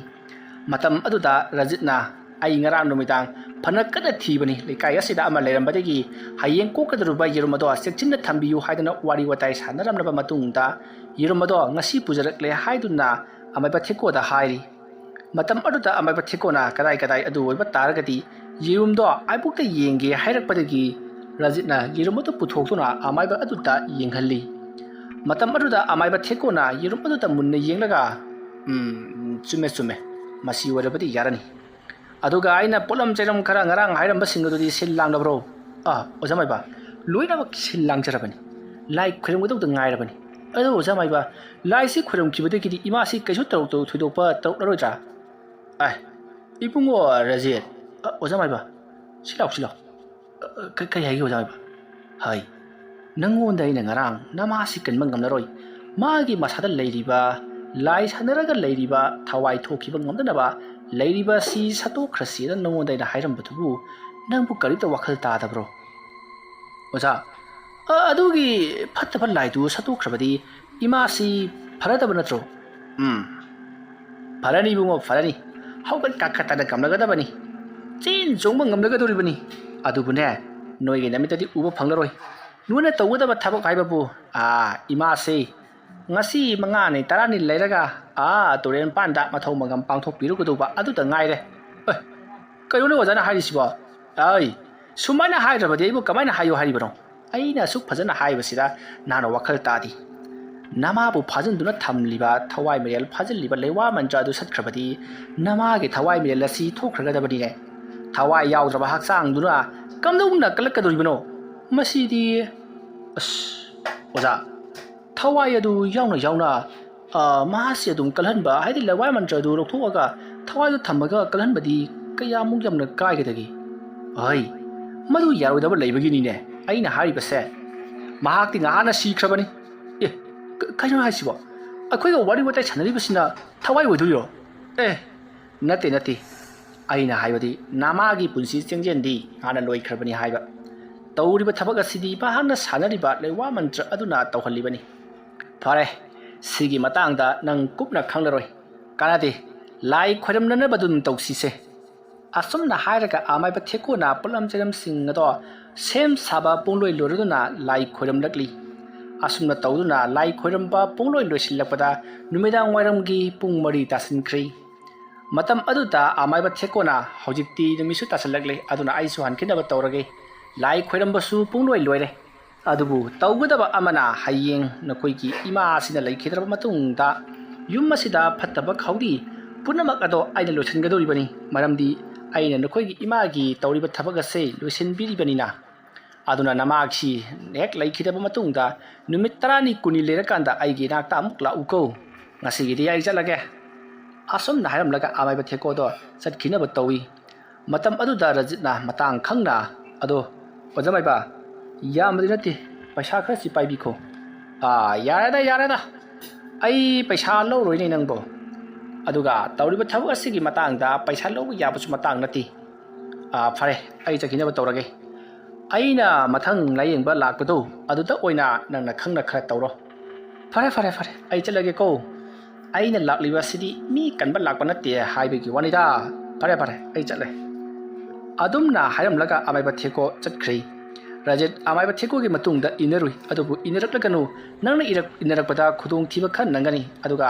ꯉꯁꯤꯒꯤ ꯑꯍꯤꯡ ꯑꯁꯤꯃꯗꯤ ꯀꯅꯥꯁꯨ ꯃꯄꯥꯟ ꯊꯣꯛꯀꯅꯨ ꯍꯥꯏꯔꯝꯂꯒ ꯊꯦꯛꯀꯣ ꯆꯠꯈ꯭ꯔꯦ ꯑꯁꯨꯝꯅ ꯇꯧꯗꯨꯅ ꯃꯇꯝ ꯑꯗꯨ ꯍꯧꯖꯤꯟꯈ꯭ꯔꯦ ꯃꯇꯝꯗꯣ ꯅꯨꯃꯤꯗꯥꯡꯒꯤ ꯄꯨꯡ 11 ꯇꯥꯔꯛꯂꯕꯅꯤ ꯃꯇꯝ ꯑꯗꯨꯗ ꯄꯦꯃꯂꯥꯒꯤ ꯀꯥꯗ ꯀꯅꯥꯒꯨꯝꯕ ꯃꯤꯑꯣꯏ ꯑꯃꯅ ꯅꯥꯍꯦꯕꯒꯤ ꯃꯈꯣꯜ ꯇꯥꯔꯛꯈꯤ ꯑꯗꯨꯝꯅ ꯅꯥꯍꯦꯕꯒꯤ ꯃꯈꯣꯜ ꯇꯥꯔꯛꯄꯗꯨꯗ ꯔꯖꯤꯠ ꯑꯃꯗꯤ ꯗꯦꯕꯂꯥ ꯃꯈꯣꯏ ꯑꯅꯤ ꯍꯧꯒꯠꯇꯨꯅ ꯔꯖꯤꯠꯀꯤ ꯃꯃꯥ ꯕꯦꯃꯂꯥꯅ ꯂꯩꯔꯤꯕ ꯀꯥ ꯑꯗꯨꯗ ꯆꯪꯁꯤꯜꯂꯛꯏ ꯃꯇꯝ ꯑꯗꯨꯗ ꯕꯦꯃꯂꯥꯗꯣ ꯐꯩꯖꯨꯞ ꯑꯗꯣ ꯄꯨꯂꯞ ꯇꯥꯁꯤꯜꯂꯒ ꯃꯍꯥꯛ ꯑꯗꯣ ꯅꯥꯍꯦꯗꯨꯅ ꯌꯥꯝꯅ ꯋꯥꯕ ꯆꯩꯅꯥ ꯈꯥꯡꯗꯨꯅ ꯂꯩꯔꯝꯃꯤ ꯔꯖꯤꯠꯅ ꯄꯔꯞ ꯆꯪꯁꯤꯜꯂꯒ ꯏꯃꯥꯎ ꯀꯩꯗꯧꯔꯒꯦ ꯅꯪꯕꯣ ꯀꯩꯗꯧꯔꯒꯦ ꯕꯁꯦ ꯑꯁꯨꯝꯅ ꯍꯥꯏꯔꯒ ꯃꯈꯨꯠ ꯑꯗꯣ ꯔꯖꯤꯠꯀꯤ ꯃꯈꯨꯠꯅ ꯄꯥꯏꯁꯤꯜꯂꯤ ꯑꯗꯨꯝꯅ ꯄꯥꯏꯁꯤꯜꯂꯨꯕ ꯑꯗꯨꯗ ꯕꯦꯃꯂꯥꯅ ꯃꯈꯨꯠ ꯑꯗꯣ ꯀꯟꯊꯣꯔꯛꯂꯒ ꯅꯈꯣꯏꯅ ꯑꯩꯕꯨ ꯁꯤꯅꯅꯕ ꯍꯣꯠꯅꯕ ꯅꯠꯇ꯭ꯔꯣ ꯍꯥꯏꯗꯨꯅ ꯇꯞꯅ ꯌꯥꯝꯅ ꯋꯥꯅ ꯍꯥꯏꯔꯤ ꯑꯗꯨꯕꯨ ꯔꯖꯤꯠꯇꯤ ꯍꯥꯏꯔꯤꯕ ꯋꯥꯐꯝ ꯑꯗꯣ ꯀꯔꯤ ꯑꯃꯠꯇ ꯇꯥꯗ꯭ꯔꯤ ꯀꯔꯤ ꯍꯥꯏꯕꯅꯣ ꯏꯃꯥ ꯍꯥꯏꯗꯨꯅ ꯃꯅꯥꯀꯣꯡ ꯅꯣꯟꯊꯔꯤ ꯃꯇꯝ ꯑꯗꯨꯗ ꯔꯖꯤꯠ ꯃꯁꯥꯗ ꯀꯔꯤꯅꯣꯃ ꯇꯧꯔꯛꯈꯤ ꯍꯥꯏꯕꯗꯤ ꯀꯔꯤꯒꯨꯝꯕ ꯑꯃ ꯃꯍꯥꯛꯀꯤ ꯃꯁꯥꯁꯦ ꯐꯥꯎꯗꯣꯛꯂꯒ ꯁꯥꯎꯍꯨꯝ ꯑꯃ ꯆꯠꯈꯤꯕꯗꯧꯅ ꯇꯧꯏ ꯇꯧꯔꯤꯕ ꯑꯗꯨꯒ ꯆꯞ ꯃꯥꯟꯅꯅ ꯗꯦꯕꯂꯥꯗꯁꯨ ꯐꯥꯎꯔꯤꯕꯅꯤ ꯃꯇꯝ ꯑꯗꯨꯗ ꯗꯦꯕꯂꯥꯅ ꯑꯀꯣꯏꯕꯗꯨꯗ ꯀꯣꯏꯌꯦꯡ ꯌꯦꯡꯉꯤ ꯑꯗꯨꯒ ꯔꯖꯤꯠꯀꯤ ꯃꯅꯥꯛꯇ ꯆꯪꯁꯤꯜꯂꯛꯂꯒ ꯔꯖꯤꯠꯀꯤ ꯄꯥꯝꯕꯣꯝꯗ ꯄꯥꯏꯔꯒ ꯇꯥꯃꯣ ꯀꯩꯅꯣ ꯃꯩꯒꯤ ꯁꯥꯗ ꯐꯥꯎꯗꯣꯛꯑꯒ ꯆꯠꯈꯤꯕꯗꯧꯅ ꯇꯧꯏ ꯑꯩꯁꯨꯅꯤꯅꯦꯍꯦ ꯑꯗꯨꯝꯅ ꯃꯈꯣꯏ ꯑꯅꯤꯅ ꯍꯥꯏꯅꯔꯒ ꯃꯍꯥꯛꯀꯤ ꯃꯃꯥ ꯕꯦꯃꯂꯥꯗ ꯑꯣꯟꯁꯤꯟꯗꯨꯅ ꯌꯦꯡꯂꯛꯄ ꯃꯇꯝꯗꯗꯤ ꯇꯨꯃꯤꯟꯅ ꯃꯃꯤꯠ ꯑꯗꯣ ꯄꯥꯡꯊꯣꯛꯂꯒ ꯔꯖꯤꯠꯇ ꯃꯨꯟꯅ ꯌꯦꯡꯂꯒ ꯂꯩꯔꯝꯂꯤ꯫ ꯃꯗꯨꯗ ꯔꯖꯤꯠꯅ "ꯏꯃꯥ ꯀꯩꯗꯧꯔꯒꯦ ꯅꯪꯕꯣ? ꯏꯃꯥ" ꯑꯁꯨꯝꯅ ꯀꯧꯔꯨꯕ ꯃꯇꯝꯗꯗꯤ ꯍꯣꯏ ꯃꯥꯏ ꯑꯃꯠꯇ ꯍꯥꯏꯔꯛꯈꯤꯗ꯭ꯔꯦ꯫ ꯃꯁꯤꯗꯒꯤꯗꯤ ꯔꯖꯤꯠꯅ ꯃꯃꯥꯕꯨ ꯀꯧꯔꯗꯨꯅ ꯃꯁꯥ ꯅꯣꯝꯗꯨꯅ ꯍꯧꯗꯣꯛꯂꯤ, ꯑꯗꯨꯕꯨ ꯀꯔꯤ ꯑꯃꯠꯇ ꯇꯧꯔꯛꯈꯤꯗ꯭ꯔꯦ꯫ ꯃꯇꯝ ꯑꯗꯨꯗ ꯈꯪꯂꯦ ꯍꯧꯖꯤꯛꯇꯤ ꯃꯍꯥꯛꯀꯤ ꯃꯃꯥꯁꯦ ꯂꯩꯈꯤꯗ꯭ꯔꯦ ꯍꯥꯏꯕꯁꯤ꯫ ꯑꯁꯨꯝꯅ ꯕꯤꯃꯂꯥꯅ ꯂꯩꯈꯤꯗ꯭ꯔꯕ ꯃꯇꯨꯡꯗꯒꯤꯗꯤ ꯍꯧꯖꯤꯛ ꯔꯖꯤꯠꯁꯦ ꯌꯨꯝ ꯑꯗꯨꯒꯤ ꯌꯨꯝꯊꯪꯅꯕꯗ ꯂꯩꯕ ꯃꯤꯑꯣꯏꯁꯤꯡꯗ ꯄꯥꯎ ꯄꯤꯅꯅꯕꯒꯤꯗꯃꯛꯇ ꯌꯨꯝ ꯑꯗꯨꯒꯤ ꯃꯄꯥꯟꯗ ꯊꯣꯛꯅꯕꯒꯤꯗꯃꯛꯇ ꯂꯥꯛꯂꯤ꯫ ꯗꯦꯕꯂꯥꯅ ꯋꯥ ꯋꯥ ꯀꯞꯄꯒꯤ ꯃꯈꯣꯜ ꯑꯗꯨ ꯇꯥꯕꯗ ꯁꯤꯟꯇꯨꯁꯨ ꯇꯨꯝꯕꯗꯒꯤ ꯍꯧꯒꯠꯂꯛꯂꯤ, ꯑꯗꯨꯒ ꯀꯩꯗꯧꯅꯔꯕꯖꯥꯠꯅꯣ ꯍꯥꯏꯗꯨꯅ ꯆꯪꯂꯛꯄꯗꯗꯤ ꯃꯍꯥꯛꯀꯤ ꯃꯕꯣꯛ ꯑꯁꯦ ꯂꯩꯈꯤꯗ꯭ꯔꯦ ꯍꯥꯏꯕꯁꯤ ꯃꯍꯥꯛꯁꯨ ꯈꯪꯂꯛꯄꯗꯒꯤ ꯃꯍꯥꯛꯁꯨ ꯀꯞꯂꯤ꯫ ꯑꯁꯨꯝꯅ ꯇꯧꯗꯨꯅ ꯂꯩꯅꯔꯤꯉꯩ ꯔꯖꯤꯠꯅ ꯊꯣꯡ ꯑꯗꯨ ꯍꯥꯡꯗꯣꯛꯂꯒ ꯃꯄꯥꯟꯗ ꯊꯣꯛꯀꯦ ꯍꯥꯏꯗꯨꯅ ꯍꯦꯛ ꯇꯧꯔꯛꯄ ꯃꯇꯝꯗ ꯉꯁꯥꯏ ꯑꯃꯥꯏꯕ ꯊꯦꯛꯀꯣꯅ ꯌꯨꯝ ꯑꯁꯤꯒꯤ ꯃꯄꯥꯟꯗ ꯀꯅꯥ ꯑꯃꯠꯇ ꯉꯁꯤꯒꯤ ꯑꯍꯤꯡ ꯑꯁꯤꯃ ꯊꯣꯛꯀꯅꯨ ꯍꯥꯏꯔꯛꯈꯤꯕꯗꯣ ꯅꯤꯡꯁꯤꯡꯂꯛꯈꯤ꯫ ꯑꯗꯨꯕꯨ ꯇꯧꯔꯤꯕ ꯃꯑꯣꯡ ꯑꯁꯤꯗꯗꯤ ꯊꯣꯛꯇꯕ ꯌꯥꯗꯕꯅꯤꯅ ꯔꯖꯤꯠ ꯇꯉꯥꯏ ꯐꯗꯅ ꯊꯣꯡ ꯑꯗꯨ ꯍꯥꯡꯗꯣꯛꯂꯒ ꯊꯣꯛꯂꯛꯏ꯫ ꯂꯩꯀꯥꯏ ꯑꯗꯨꯒꯤ ꯌꯨꯝꯊꯪꯅꯔꯤꯕꯁꯤꯡ ꯑꯗꯨꯁꯨ ꯔꯖꯤꯠꯀꯤ ꯏꯃꯨꯡꯗ ꯀꯞꯅ ꯂꯥꯎꯅꯕꯒꯤ ꯃꯈꯣꯜ ꯑꯗꯨ ꯇꯥꯕꯗ ꯍꯥꯟꯅꯗꯒꯤ ꯕꯤꯃꯂꯥꯗꯣ ꯃꯁꯥ ꯀꯟꯅ ꯅꯥꯗꯨꯅꯒ ꯂꯩꯕꯒ ꯃꯌꯥꯝꯁꯨ ꯆꯤꯡꯅꯕ ꯑꯃꯒ ꯂꯣꯏꯅꯅ ꯂꯣꯏꯅꯃꯛ ꯍꯧꯒꯠꯅꯔꯛꯄꯗꯒꯤ ꯔꯖꯤꯠꯅ ꯁꯨꯃꯥꯡ ꯊꯣꯛꯂꯛꯄ ꯑꯗꯨꯒ ꯆꯥꯟꯅꯅ "ꯍꯥꯏ ꯔꯖꯤꯠ, ꯀꯩꯗꯧꯔꯒꯦ ꯅꯣꯏꯒꯤ ꯏꯃꯨꯡꯁꯤꯅ ꯋꯥ ꯋꯥ ꯀꯞꯂꯤꯕꯁꯤꯕꯣ?" ꯑꯗꯨꯝꯅ ꯍꯪꯂꯛꯄ ꯑꯗꯨꯗ ꯔꯖꯤꯠꯅ ꯃꯈꯣꯏꯒꯤ ꯃꯃꯥꯗꯣ ꯁꯣꯔ ꯍꯣꯟꯕ ꯂꯦꯞꯈ꯭ꯔꯦ, ꯀꯧꯕ ꯇꯥꯈꯤꯗ꯭ꯔꯦ ꯍꯥꯏꯗꯨꯅ ꯍꯥꯏꯕꯗꯒꯤ ꯃꯌꯥꯝꯁꯨ ꯀꯣꯏꯆꯦꯟ ꯆꯦꯟꯗꯨꯅ ꯍꯣꯠꯅꯈ꯭ꯔꯦ꯫ ꯑꯁꯨꯝꯅ ꯇꯧꯗꯨꯅ ꯔꯖꯤꯠꯀꯤ ꯃꯃꯥ ꯕꯤꯃꯂꯥ ꯅꯨꯃꯤꯗꯥꯡ ꯑꯗꯨꯗ ꯃꯊꯧ ꯃꯉꯝ ꯄꯨꯝꯅꯃꯛ ꯄꯥꯡꯊꯣꯛꯇꯨꯅ ꯃꯄꯥꯟꯗ ꯊꯥꯡꯗꯣꯛꯇꯨꯅ ꯊꯝꯈꯤ, ꯑꯗꯨꯒ ꯑꯌꯨꯛꯀꯤ ꯃꯇꯝꯗ ꯃꯍꯥꯛꯄꯨ ꯄꯣꯠꯂꯣꯏꯗꯨꯅ ꯍꯧꯅꯕꯤ ꯃꯇꯨꯡꯏꯟꯅ ꯃꯊꯧ ꯃꯉꯝ ꯄꯥꯡꯊꯣꯛꯈꯤ꯫ ꯅꯨꯃꯤꯠ ꯑꯁꯤꯒꯤ ꯅꯨꯃꯤꯗꯥꯡꯒꯤ ꯃꯇꯝꯅꯤ꯫ ꯁꯤꯟꯇꯨꯗꯣ ꯌꯥꯝꯅ ꯅꯨꯡꯉꯥꯏꯅ ꯇꯨꯝꯗꯨꯅ ꯂꯩꯔꯤ꯫ ꯃꯕꯣꯛꯇꯣ ꯌꯥꯝꯅ ꯀꯨꯏꯅ ꯅꯥꯔꯝꯕ ꯑꯃꯗꯤ ꯌꯥꯝꯅ ꯀꯟꯅ ꯃꯌꯥꯝꯒ ꯇꯣꯠꯅ ꯇꯤꯟꯅꯕ ꯅꯠꯇꯕꯅꯤꯅ ꯁꯤꯟꯇꯨ, ꯗꯦꯕꯂꯥ ꯑꯃꯗꯤ ꯔꯟꯖꯤꯠ ꯃꯈꯣꯏ ꯑꯍꯨꯝꯅꯁꯨ ꯊꯣꯏꯅ ꯀꯌꯥ ꯍꯦꯟꯅ ꯅꯨꯡꯉꯥꯏꯇꯕ ꯄꯣꯛꯅꯈꯤꯗꯦ꯫ ꯑꯗꯨꯕꯨ ꯍꯥꯟꯅ ꯂꯩꯃꯤꯟꯅꯔꯝꯃꯒ ꯃꯍꯥꯛꯅ ꯑꯗꯨꯝꯅ ꯁꯤꯈꯤꯕ ꯑꯗꯨꯗ ꯈꯖꯤꯛꯇꯪꯗꯤ ꯅꯨꯡꯉꯥꯏꯇꯕ ꯄꯣꯛꯅꯔꯤ꯫ ꯃꯔꯨꯑꯣꯏꯅ ꯁꯤꯟꯇꯨꯗꯤ ꯀꯌꯥ ꯊꯣꯏꯅ ꯅꯨꯡꯉꯥꯏꯇꯕ ꯄꯣꯛꯇꯦ, ꯃꯍꯥꯛꯀꯤ ꯃꯕꯣꯛꯀ ꯀꯜꯂꯤꯉꯩꯗꯁꯨ ꯍꯧꯅ ꯀꯌꯥ ꯇꯣꯠꯅ ꯇꯤꯟꯅꯕ ꯅꯠꯇꯕꯅꯤꯅ꯫ ꯁꯤꯟꯇꯨꯗꯣ ꯌꯥꯝꯅ ꯅꯨꯡꯉꯥꯏꯅ ꯇꯨꯝꯗꯨꯅ ꯂꯩꯔꯤꯉꯩ ꯀꯅꯥꯒꯨꯝꯕ ꯑꯃꯅ ꯁꯤꯟꯇꯨꯕꯨ ꯀꯧꯕꯒꯤ ꯈꯣꯟꯖꯦꯜ ꯇꯥꯔꯛꯈꯤ꯫ ꯑꯗꯨꯝꯅ ꯁꯤꯟꯇꯨꯕꯨ ꯇꯠꯇꯅ ꯁꯨꯝ ꯀꯧꯔꯛꯄ ꯑꯗꯨꯗ ꯁꯤꯟꯇꯨꯁꯨ ꯃꯤꯀꯞ ꯊꯣꯔꯛꯂꯦ꯫ ꯁꯤꯟꯇꯨꯅ ꯃꯤꯀꯞ ꯊꯣꯔꯛꯄ ꯃꯇꯝꯗ ꯀꯅꯥꯒꯨꯝꯕ ꯑꯃꯅ ꯃꯍꯥꯛꯄꯨ ꯀꯧꯔꯤꯕꯗꯣ ꯃꯍꯥꯛꯁꯨ ꯇꯥꯏ꯫ ꯃꯇꯝ ꯑꯗꯨꯗ ꯁꯤꯟꯇꯨꯅ "ꯀꯅꯥꯅꯣꯅꯦ ꯑꯩꯕꯨ ꯀꯧꯔꯛꯂꯤꯕꯁꯤꯕꯣ? ꯃꯄꯥꯟꯗ ꯑꯣꯏꯔ ꯃꯥꯜꯂꯦꯅꯦ. ꯑꯁ ꯊꯦꯡꯉꯀꯥꯟꯁꯤꯗ." ꯑꯁꯨꯝꯅ ꯈꯜꯂꯒ ꯁꯤꯟꯇꯨꯗꯣ ꯑꯃꯨꯛ ꯇꯨꯝꯊꯈꯤꯅꯕ ꯍꯣꯠꯅꯩ꯫ ꯃꯇꯝ ꯑꯗꯨꯗ ꯍꯧꯖꯤꯛ ꯌꯥꯝꯅ ꯇꯞꯅ ꯀꯧꯔꯝꯕꯗꯣ ꯈꯔ ꯀꯜꯂꯞꯅ "ꯁꯤꯟꯇꯨ, ꯅꯪꯕꯨ ꯇꯥꯗ꯭ꯔꯕ꯭ꯔꯣ ꯅꯪꯕꯣ?" ꯑꯁꯨꯝꯅ ꯀꯧꯔꯛꯄꯗꯨꯗ ꯁꯤꯟꯇꯨꯗꯣ ꯑꯃꯨꯛ ꯃꯤꯀꯞ ꯊꯣꯔꯛꯂꯦ꯫ ꯃꯇꯝ ꯑꯗꯨꯗ ꯁꯤꯟꯇꯨꯅ ꯀꯅꯥꯅꯣ ꯍꯥꯏꯕꯗꯣ ꯈꯪꯅꯕꯒꯤꯗꯃꯛꯇ ꯃꯄꯥꯟꯗ ꯑꯃꯨꯛꯇꯪꯗꯤ ꯊꯣꯛꯂꯒ ꯌꯦꯡꯂꯨꯈꯤꯒꯦ ꯈꯟꯗꯨꯅ ꯁꯤꯟꯇꯨꯗꯣ ꯄꯔꯞ ꯊꯣꯔꯛꯂꯦ, ꯑꯗꯨꯒ ꯊꯣꯡ ꯑꯗꯨ ꯍꯥꯡꯗꯣꯛꯂꯒ ꯌꯦꯡꯂꯨꯕ ꯃꯇꯝꯗꯗꯤ ꯁꯨꯃꯥꯡ ꯃꯆꯤ ꯑꯗꯨꯗ ꯀꯅꯥꯒꯨꯝꯕ ꯑꯃ ꯂꯦꯞꯂꯤꯕꯗꯣ ꯁꯤꯟꯇꯨꯅ ꯎꯏ꯫ ꯃꯗꯨ ꯎꯕꯗ ꯁꯤꯟꯇꯨꯅ "ꯀꯅꯥꯅꯣ? ꯑꯩꯕꯨ ꯀꯧꯔꯤꯕꯗꯨꯕꯨ ꯀꯔꯤꯒꯤꯅꯣ?" ꯑꯗꯨꯝꯅ ꯍꯪꯂꯨꯕ ꯑꯗꯨꯗ ꯃꯈꯨꯠ ꯈꯠꯇꯨꯅ "ꯊꯣꯛꯂꯛꯑꯣ" ꯍꯥꯏꯗꯨꯅ ꯀꯧꯔꯛꯏ꯫ ꯁꯤꯟꯇꯨ ꯇꯧꯔꯤꯕ ꯃꯑꯣꯡ ꯑꯗꯨꯗ ꯃꯁꯥꯗ ꯑꯀꯤꯕ ꯈꯔꯗꯤ ꯐꯥꯎꯏ꯫ ꯃꯗꯨꯗ ꯁꯤꯟꯇꯨꯅ "ꯀꯔꯤꯒꯤꯅꯣ ꯑꯩ ꯀꯧꯔꯤꯕꯗꯨꯕꯣ? ꯀꯔꯤ ꯍꯥꯏꯒꯦ ꯍꯥꯏꯕꯅꯣꯕ?" ꯑꯗꯨꯝꯅ ꯁꯤꯟꯇꯨꯅ ꯍꯟꯅ ꯍꯪꯂꯨꯕ ꯑꯗꯨꯗ ꯃꯍꯥꯛꯀꯤ ꯃꯃꯥꯡꯗ ꯂꯦꯞꯂꯤꯕ ꯃꯈꯨꯠ ꯈꯠꯇꯨꯅ ꯀꯧꯔꯤꯕꯗꯣ ꯇꯞꯅ ꯁꯤꯟꯇꯨꯒꯤ ꯃꯅꯥꯛꯇ ꯆꯪꯁꯤꯜꯂꯛꯏ꯫ ꯑꯗꯨꯝꯅ ꯇꯧꯔꯛꯄ ꯑꯗꯨꯗ ꯁꯤꯟꯇꯨꯗꯣ ꯄꯥꯈꯠꯂꯗꯨꯅ ꯊꯣꯡ ꯑꯗꯣ ꯀꯝ ꯂꯥꯎꯅ ꯂꯣꯟꯁꯤꯜꯂꯤ꯫ ꯑꯗꯨꯝꯅ ꯁꯤꯟꯇꯨꯅ ꯊꯣꯡ ꯂꯣꯟꯁꯤꯟꯈꯤꯕꯒꯤ ꯃꯈꯣꯜ ꯑꯗꯣ ꯔꯖꯤꯠ ꯑꯃꯗꯤ ꯗꯦꯕꯂꯥꯁꯨ ꯇꯥꯔꯤ꯫ ꯃꯁꯤꯗꯒꯤꯗꯤ ꯃꯈꯣꯏ ꯑꯅꯤꯁꯨ "ꯍꯥꯏ ꯀꯩꯗꯧꯔꯒꯦꯅꯦ ꯏꯕꯦꯝꯃ?" ꯍꯥꯏꯗꯨꯅ ꯀꯧꯔꯛꯄꯗꯒꯤ ꯁꯤꯟꯇꯨꯅ "ꯁꯨꯃꯥꯡꯗ ꯀꯅꯥꯅꯣꯝꯃ ꯂꯩꯔꯦ ꯄꯥꯕꯨꯡ" ꯍꯥꯏꯗꯨꯅ ꯈꯨꯝꯈꯤ꯫ ꯗꯦꯕꯂꯥ ꯑꯃꯗꯤ ꯔꯖꯤꯠ ꯐꯨꯛ ꯍꯧꯒꯠꯇꯨꯅ ꯂꯥꯛꯂꯒ "ꯍꯥ ꯀꯗꯥꯏꯅꯣꯅꯦ?" ꯍꯥꯏꯗꯨꯅ ꯊꯣꯡ ꯍꯥꯡꯗꯣꯛꯂꯒ ꯌꯦꯡꯂꯨꯕꯗꯗꯤ ꯀꯅꯥ ꯑꯃꯠꯇ ꯂꯩꯔꯝꯗ꯭ꯔꯦ꯫ ꯃꯇꯝ ꯑꯗꯨꯗ ꯔꯖꯤꯠꯅ "ꯑꯥꯏ ꯐꯔꯦꯁꯦ, ꯅꯣꯏꯒꯤ ꯋꯥꯈꯜꯅ ꯑꯣꯏꯔꯝꯒꯅꯤ. ꯆꯪꯁꯤꯜꯂꯥꯎ." ꯑꯁꯨꯝꯅ ꯍꯥꯏꯔꯒ ꯃꯈꯣꯏ ꯑꯍꯨꯝꯗꯣ ꯑꯃꯨꯛ ꯃꯥꯒꯤ ꯇꯨꯝꯐꯝꯗ ꯇꯨꯝꯅꯈ꯭ꯔꯦ꯫ ꯃꯇꯝꯗꯨ ꯄꯨꯡ 12 ꯈꯔ ꯍꯦꯜꯂꯦ, ꯑꯃꯃꯨꯛ ꯇꯥꯁꯤꯜꯂꯛꯂꯦ꯫ ꯃꯇꯝ ꯑꯗꯨꯗ ꯁꯤꯟꯇꯨꯗꯣ ꯅꯤꯡꯉꯥꯏꯗꯅ ꯑꯃꯨꯛ ꯇꯨꯝꯊꯈ꯭ꯔꯕꯅꯤ꯫ ꯑꯗꯨꯝꯅ ꯇꯨꯝꯂꯤꯉꯩꯒꯤ ꯃꯇꯝ ꯑꯗꯨꯗ ꯍꯥꯟꯅꯅ ꯕꯤꯃꯂꯥꯅ ꯇꯨꯝꯂꯝꯕ ꯀꯥ ꯑꯗꯨꯗ ꯀꯅꯥꯒꯨꯝꯕ ꯃꯤꯑꯣꯏ ꯑꯃ ꯂꯩꯕꯒꯤ ꯁꯥꯎꯍꯨꯝ ꯐꯪꯈꯤ꯫ ꯑꯗꯨꯗꯨꯒ ꯁꯤꯟꯇꯨꯕꯨ ꯇꯠꯇꯅ ꯁꯨꯝ ꯀꯧꯔꯤ꯫ ꯃꯇꯝ ꯑꯗꯨꯗ ꯁꯤꯟꯇꯨꯗꯣ ꯑꯃꯨꯛꯁꯨ ꯃꯤꯀꯞ ꯊꯣꯔꯛꯂꯦ, ꯑꯗꯨꯗꯨꯒ ꯃꯕꯣꯛꯀꯤ ꯈꯣꯟꯖꯦꯜꯅ ꯃꯕꯣꯛꯅ ꯂꯩꯔꯤꯕ ꯀꯥ ꯑꯗꯣꯝꯗꯒꯤ "ꯁꯤꯟꯇꯨ" ꯈꯣꯟꯖꯦꯜ ꯑꯗꯨ ꯇꯥꯕꯗ ꯁꯤꯟꯇꯨꯅ "ꯀꯅꯥꯅꯣꯅꯦ ꯑꯩꯕꯨ ꯑꯃꯨꯛ ꯀꯧꯔꯛꯂꯤꯕꯁꯤꯅ? ꯉꯁꯥꯏꯁꯨ ꯀꯧꯏ, ꯍꯧꯖꯤꯛꯁꯨ ꯀꯧꯏ, ꯍꯟꯗꯛꯃꯨꯛ ꯀꯧꯔꯤꯕꯁꯤꯗꯤ ꯏꯕꯣꯛꯀꯤ ꯀꯥꯗꯒꯤ ꯃꯥꯜꯂꯤꯗ ꯑꯗꯨꯝꯅ ꯈꯟꯗꯨꯅ ꯂꯩꯔꯤꯉꯩ ꯑꯃꯨꯛꯀꯁꯨ ꯁꯤꯟꯇꯨ ꯁꯤꯟꯇꯨ ꯈꯣꯟꯖꯦꯜ ꯑꯗꯨꯅ ꯁꯨꯟꯇꯨ ꯇꯨꯝꯕ ꯌꯥꯗ꯭ꯔꯤ ꯃꯕꯣꯛꯀꯤ ꯀꯥꯗ ꯆꯠꯇꯨꯅ ꯀꯅꯥ ꯂꯩꯕꯅꯣ ꯍꯥꯏꯕꯗꯣ ꯌꯦꯡꯅꯤꯡꯂꯛꯄꯗꯒꯤ ꯃꯍꯥꯛ ꯇꯞꯅ ꯍꯧꯒꯠꯂꯛꯂꯒ ꯃꯕꯣꯛꯅ ꯂꯩꯔꯤꯕ ꯀꯥ ꯑꯗꯣꯝꯗ ꯄꯔꯞ ꯂꯥꯛꯂꯤ ꯁꯤꯟꯇꯨꯅ ꯑꯗꯨꯝꯅ ꯐꯨꯛ ꯍꯧꯒꯠꯂꯒ ꯗꯪ ꯆꯠꯈꯤꯕꯒꯤ ꯈꯣꯟꯖꯦꯜ ꯑꯗꯣ ꯔꯖꯤꯠ ꯇꯥꯍꯧꯏ ꯃꯇꯝ ꯑꯗꯨ ꯔꯖꯤꯠꯅ ꯑꯩ ꯁꯤꯟꯇꯨꯁꯦ ꯑꯃꯨꯛ ꯍꯧꯒꯠꯂꯒ ꯆꯠꯈ꯭ꯔꯤꯅꯤ ꯀꯩꯗꯧꯕ ꯑꯃꯨꯛ ꯆꯠꯂꯤꯕꯖꯥꯠꯅꯣ ꯀꯗꯥꯏꯗ ꯆꯠꯂꯤꯕꯖꯥꯠꯅꯣ ꯃꯁꯤꯕꯣ ꯉꯁꯥꯏꯗꯩꯅꯤ ꯃꯥꯅ ꯉꯁꯤ ꯇꯧꯔꯛꯂꯤꯕꯁꯤ ꯍꯩ ꯃꯃꯥ ꯀꯩꯗꯧꯔꯒꯦ ꯅꯆꯥꯅꯨꯄꯤꯗꯨ ꯀꯗꯥꯏꯗꯅꯣꯝ ꯆꯠꯈ꯭ꯔꯦ ꯂꯥꯛꯑꯣ ꯑꯝꯇ ꯍꯧꯒꯠꯂꯣ ꯑꯁꯨꯝꯅ ꯍꯥꯏꯔꯒ ꯗꯦꯕꯂꯥ ꯑꯃꯗꯤ ꯔꯖꯤꯠ ꯍꯧꯒꯠꯇꯨꯅ ꯁꯤꯟꯇꯨꯅ ꯆꯠꯈꯤꯕ ꯑꯗꯣꯝꯗ ꯂꯥꯛꯅꯅꯕ ꯇꯧꯔꯤ ꯁꯣꯝꯗꯅ ꯁꯤꯟꯇꯨꯗꯣ ꯄꯔꯞ ꯑꯁꯨꯝ ꯂꯥꯛꯄꯅ ꯃꯕꯣꯛꯀꯤ ꯀꯥ ꯑꯗꯨ ꯌꯧꯔꯛꯂꯤ ꯃꯕꯣꯛꯀꯤ ꯀꯥ ꯑꯗꯨ ꯌꯧꯔꯛꯂꯕꯗ ꯁꯤꯟꯇꯨꯅ ꯌꯥꯝꯅ ꯀꯤꯅ ꯀꯥꯒꯤ ꯊꯣꯡꯖꯤꯟꯃꯥꯟ ꯑꯗꯨꯗꯒꯤ ꯆꯦꯞꯊꯔꯒ ꯃꯕꯣꯛꯀꯤ ꯐꯃꯨꯡ ꯑꯗꯣꯝꯗ ꯌꯦꯡꯂꯛꯏ ꯃꯇꯝ ꯑꯗꯨꯗ ꯃꯍꯥꯛꯀꯤ ꯃꯕꯣꯛ ꯑꯗꯣ ꯐꯃꯨꯡ ꯑꯗꯨꯗ ꯍꯤꯞꯂꯒ ꯂꯩꯔꯝꯃꯤ ꯐꯤ ꯑꯉꯧꯕꯅ ꯀꯨꯞꯁꯤꯜꯂꯒ ꯃꯗꯨ ꯎꯕꯗ ꯁꯤꯟꯇꯨ ꯁ꯭ꯋꯥꯏ ꯂꯥꯎꯈ꯭ꯔꯤ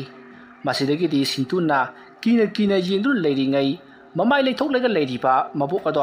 ꯁꯤꯟꯇꯨꯔꯣꯝꯗ ꯁꯠ ꯂꯩꯁꯤꯜꯂꯛꯈꯤ ꯑꯗꯨꯁꯨ ꯃꯃꯥꯏ ꯑꯗꯣ ꯃꯨꯁꯤꯟ ꯃꯨꯔꯤ ꯃꯃꯤꯠ ꯑꯗꯨꯅ ꯉꯧꯔꯣꯛ ꯉꯧꯅ ꯄꯥꯡꯂꯤ ꯃꯗꯨ ꯎꯕꯗ ꯁꯤꯟꯇꯨꯗꯤ ꯑꯣꯏꯃꯥ ꯍꯥꯏꯗꯨꯅ ꯂꯥꯎꯔꯝꯂꯒ ꯃꯍꯥꯛꯇꯤ ꯃꯤꯍꯨꯟ ꯆꯦꯟꯈꯠꯈꯤꯗꯨꯅ ꯂꯩꯃꯥꯏꯗ ꯄꯨꯗ꯭ꯔꯨꯞ ꯂꯥꯎꯅ ꯇꯨꯈꯤ ꯗꯦꯕꯂꯥ ꯑꯃꯗꯤ ꯔꯟꯖꯤꯠꯁꯨ ꯃꯗꯨ ꯎꯍꯧꯔꯤꯕꯅꯤ ꯃꯈꯣꯏ ꯑꯅꯤꯁꯨ ꯈꯨꯗꯨꯞ ꯊꯥꯗꯨꯅ ꯆꯦꯟꯁꯤꯜꯂꯛꯂꯒ ꯁꯤꯟꯇꯨ ꯍꯩ ꯁꯤꯟꯇꯨ ꯍꯥꯏꯗꯨꯅ ꯀꯧꯔꯤ ꯗꯦꯕꯂꯥꯅ ꯃꯍꯥꯛꯀꯤ ꯃꯅꯦꯝꯄꯣꯛꯅ ꯇꯨꯝꯃꯝꯕ ꯀꯥ ꯑꯗꯣꯝꯗ ꯌꯦꯡꯁꯤꯟꯈꯤꯕ ꯃꯇꯝꯗꯗꯤ ꯐꯤ ꯑꯉꯧꯕ ꯑꯃ ꯀꯨꯞꯂꯒ ꯂꯩꯔꯤꯕꯗꯨ ꯀꯅꯥꯒꯨꯝꯕ ꯑꯃ ꯍꯤꯞꯂꯒ ꯃꯅꯨꯡꯗ ꯌꯥꯎꯕꯒꯨꯝ ꯁꯥꯡꯅ ꯂꯩꯔꯤ ꯃꯗꯨ ꯎꯕꯗ ꯃꯍꯥꯛꯁꯨ ꯄꯥꯈꯠꯂꯤꯕꯅꯤ ꯃꯇꯝ ꯑꯗꯨ ꯗꯦꯕꯂꯥꯅ ꯑꯩꯈꯣꯏ ꯃꯥꯒꯤ ꯀꯥꯗ ꯀꯅꯥꯅꯣꯃ ꯇꯨꯝꯃꯤ ꯋꯥꯐꯝ ꯑꯗꯨ ꯇꯥꯕꯗ ꯔꯖꯤꯠꯅ ꯍꯥꯏꯗꯨꯅ ꯌꯦꯡꯊꯣꯔꯛꯏ ꯑꯗꯨꯕꯨ ꯃꯍꯥꯛꯅ ꯌꯦꯡꯊꯣꯔꯛꯄꯗꯗꯤ ꯐꯃꯨꯡ ꯑꯗꯨꯗ ꯊꯥꯔꯤꯕ ꯑꯉꯧꯕ ꯐꯤ ꯑꯗꯣ ꯏꯁꯥꯡ ꯁꯥꯡꯅ ꯑꯗꯨꯃꯛ ꯊꯥꯔꯤ ꯃꯇꯝ ꯑꯗꯨꯗ ꯗꯦꯕꯂꯥꯅ ꯔꯖꯤꯠꯇ ꯌꯦꯡꯉꯒ ꯃꯃꯥꯏ ꯂꯩꯁꯤꯜꯂꯛꯄꯗꯗꯤ ꯏꯁꯥꯡ ꯁꯥꯡꯅ ꯂꯩꯔꯝꯕꯗꯣ ꯀꯔꯤꯁꯨ ꯂꯩꯔꯝꯗ꯭ꯔꯤ ꯃꯁꯤꯗꯒꯤ ꯔꯟꯖꯤꯠꯅ ꯍꯩ ꯑꯉꯥꯡꯁꯦ ꯋꯥꯈꯜ ꯂꯥꯛꯅꯅꯕ ꯑꯃꯨꯛꯀ ꯇꯧꯁꯤꯁꯦ ꯑꯩ ꯏꯁꯤꯡ ꯈꯔ ꯂꯧꯒꯦꯀꯣ ꯑꯁꯨꯝꯅ ꯍꯥꯏꯔꯝꯂꯒ ꯔꯖꯤꯠ ꯏꯁꯤꯡ ꯂꯧꯕ ꯄꯔꯞ ꯆꯠꯈꯤ ꯑꯁꯨꯝꯅ ꯏꯁꯤꯡ ꯄꯨꯔꯛꯂꯕ ꯃꯇꯨꯡꯗ ꯁꯤꯟꯇꯨꯒꯤ ꯃꯀꯣꯛꯀ ꯊꯥꯕꯤꯗꯨꯅ ꯃꯍꯥꯛꯄꯨ ꯋꯥꯈꯜ ꯂꯥꯛꯅꯅꯕ ꯍꯣꯠꯅꯕꯗꯒꯤ ꯁꯤꯟꯇꯨꯗꯣ ꯋꯥꯈꯜ ꯇꯥꯔꯛꯂꯤ ꯃꯇꯝ ꯑꯗꯨꯗ ꯁꯤꯟꯇꯨꯅ ꯗꯦꯕꯂꯥ ꯑꯃꯗꯤ ꯔꯖꯤꯠꯇ ꯌꯦꯡꯂꯒ ꯌꯥꯝꯅ ꯀꯟꯅ ꯀꯞꯂꯤ ꯃꯗꯨꯗ ꯗꯦꯕꯂꯥꯅ ꯀꯩꯗꯧꯔꯒꯦꯕ ꯅꯪꯕꯣ ꯑꯗꯨꯝꯅ ꯍꯪꯂꯨꯕꯗꯨꯗ ꯁꯤꯟꯇꯨꯅ ꯃꯍꯥꯛꯅ ꯎꯈꯤꯕꯁꯤꯡꯗꯣ ꯂꯣꯏꯅꯃꯛ ꯃꯄꯥ ꯏꯕꯨꯡꯉꯣ ꯔꯖꯤꯠ ꯑꯃꯗꯤ ꯃꯃꯥ ꯗꯦꯕꯂꯥꯗ ꯇꯝꯂꯤ ꯃꯇꯝ ꯑꯗꯨꯗ ꯗꯦꯕꯂꯥꯁꯨ ꯋꯥꯐꯝ ꯑꯗꯨ ꯇꯥꯕꯗ ꯀꯤꯕꯅ ꯃꯁꯥꯗ ꯂꯣꯏꯔꯕꯅꯤ ꯃꯁꯤꯗꯒꯤ ꯔꯖꯤꯠꯅ ꯐꯔꯦ ꯏꯃꯥꯒꯤ ꯃꯊꯧ ꯃꯉꯝ ꯄꯥꯡꯊꯣꯛꯄ ꯂꯣꯏꯗ꯭ꯔꯤꯕ ꯐꯥꯎꯕꯗꯤꯅꯦ ꯅꯃꯥꯅ ꯆꯥ ꯇꯨꯃꯤꯟꯅꯔꯣ ꯅꯠꯇ꯭ꯔꯕꯗꯤ ꯅꯆꯥꯅꯨꯄꯤꯁꯤ ꯁꯣꯏꯗꯅ ꯉꯥꯎꯔꯒ ꯆꯠꯈ꯭ꯔꯅꯤꯀꯣ ꯑꯁꯨꯝꯅ ꯍꯥꯏꯅꯔꯗꯨꯅ ꯁꯤꯟꯇꯨ ꯑꯃꯗꯤ ꯗꯦꯕꯂꯥ ꯃꯈꯣꯏ ꯑꯅꯤ ꯀꯥ ꯑꯃꯗ ꯄꯨꯟꯅ ꯇꯨꯝꯃꯤꯟꯅꯈ꯭ꯔꯤ ꯁꯤꯟꯇꯨꯒꯤ ꯀꯥꯗ ꯑꯗꯨꯒ ꯔꯖꯤꯠꯄꯨꯅ ꯇꯣꯉꯥꯟꯅ ꯇꯨꯝꯂꯤ ꯑꯁꯨꯝꯅ ꯇꯧꯗꯨꯅ ꯃꯈꯣꯏ ꯇꯨꯝꯃꯤꯟꯅꯕꯗꯒꯤ ꯀꯔꯤ ꯑꯃꯠꯇ ꯇꯧꯔꯛꯈꯤꯗ꯭ꯔꯤ ꯍꯥꯏꯔꯤꯕ ꯅꯨꯃꯤꯠ ꯑꯁꯤꯗꯒꯤ ꯍꯧꯅ ꯅꯨꯃꯤꯗꯥꯡ ꯈꯨꯗꯤꯡꯒꯤ ꯁꯤꯟꯇꯨꯗ ꯀꯤꯍꯟ ꯈꯪꯍꯟꯕ ꯑꯃꯗꯤ ꯑꯔꯥꯛ ꯑꯈꯪꯅꯕ ꯀꯌꯥ ꯑꯃ ꯇꯧꯕ ꯍꯧꯔꯛꯈꯤ ꯁꯤꯟꯇꯨꯅ ꯇꯨꯝꯂꯤꯉꯩꯒꯤ ꯃꯇꯝꯗ ꯃꯍꯥꯛꯀꯤ ꯃꯈꯣꯡꯗ ꯀꯅꯥꯒꯨꯝꯕ ꯑꯃꯅ ꯄꯥꯏꯁꯤꯜꯂꯛꯄꯗꯒꯤ ꯈꯪꯄ꯭ꯔꯦꯛ ꯈꯪꯗꯨꯅ ꯍꯧꯒꯠꯂꯛꯄ ꯃꯍꯥꯛꯅ ꯑꯗꯨꯝꯅ ꯍꯧꯒꯠꯂꯛꯄꯗ ꯐꯛꯂꯥꯡ ꯑꯗꯨꯗ ꯀꯅꯥꯒꯨꯝꯕ ꯑꯃ ꯃꯨꯁꯤꯟ ꯃꯨꯟꯅ ꯅꯞꯂꯒ ꯂꯩꯕꯗꯨ ꯎꯕꯗꯒꯤ ꯁꯤꯟꯇꯨꯅ ꯃꯃꯤꯠ ꯎꯏꯁꯤꯜꯂꯒ ꯀꯟꯅ ꯂꯥꯎꯈꯤꯕꯒꯤ ꯈꯣꯟꯖꯦꯜ ꯇꯥꯕꯗꯒꯤ ꯗꯦꯕꯂꯥꯅ ꯀꯩꯗꯧꯔꯒꯦ ꯍꯥꯏꯗꯨꯅ ꯍꯪꯕ ꯃꯁꯤꯗꯒꯤꯗꯤ ꯁꯤꯟꯇꯨꯗꯣ ꯇꯠꯇꯅ ꯋꯥꯟꯊꯕꯅꯆꯤꯡꯕ ꯀꯌꯥ ꯑꯃ ꯇꯧꯔꯛꯈꯤ ꯃꯁꯤꯗꯒꯤꯗꯤ ꯔꯖꯤꯠꯅ ꯑꯩꯁꯤ ꯀꯥꯎꯏꯅꯤ ꯑꯣꯖꯥ ꯑꯃꯥꯏꯕ ꯊꯦꯀꯣꯅ ꯏꯃꯥ ꯂꯩꯈꯤꯗ꯭ꯔꯕ ꯃꯇꯨꯡꯗ ꯃꯥꯕꯨ ꯑꯃꯨꯛ ꯀꯧꯕ ꯂꯥꯛꯎ ꯂꯥꯏ ꯇꯤꯟ ꯄꯨꯝꯅꯃꯛ ꯑꯗꯨ ꯈꯣꯝꯖꯤꯟ ꯇꯥꯁꯤꯜꯂꯒ ꯂꯣꯏꯁꯤꯟꯅꯕ ꯇꯧꯁꯤꯗꯅ ꯍꯥꯏꯔꯛꯈꯤꯕꯅꯤ ꯑꯩꯗꯤ ꯀꯥꯎꯔꯣꯏꯗꯅ ꯉꯁꯤꯗꯤ ꯃꯥꯕꯨ ꯆꯠꯂꯒ ꯀꯧꯔꯨꯗꯕ ꯌꯥꯗ꯭ꯔꯤ ꯑꯁꯨꯝꯅ ꯈꯜꯂꯝꯂꯒ ꯔꯖꯤꯠꯇꯣ ꯃꯐꯤ ꯃꯔꯣꯜ ꯂꯣꯏꯁꯤꯜꯂꯒ ꯑꯃꯥꯏꯕ ꯊꯦꯀꯣꯕꯨ ꯀꯧꯕ ꯆꯠꯈꯤ